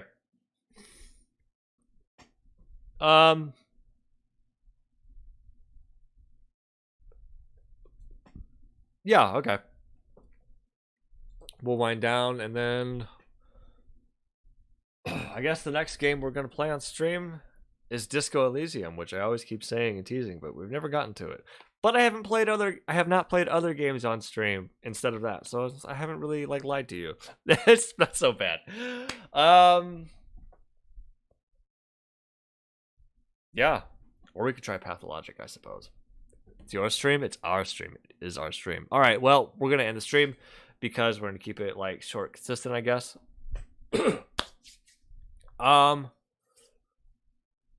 Yeah, I don't have much else to say. What's today? 12/8.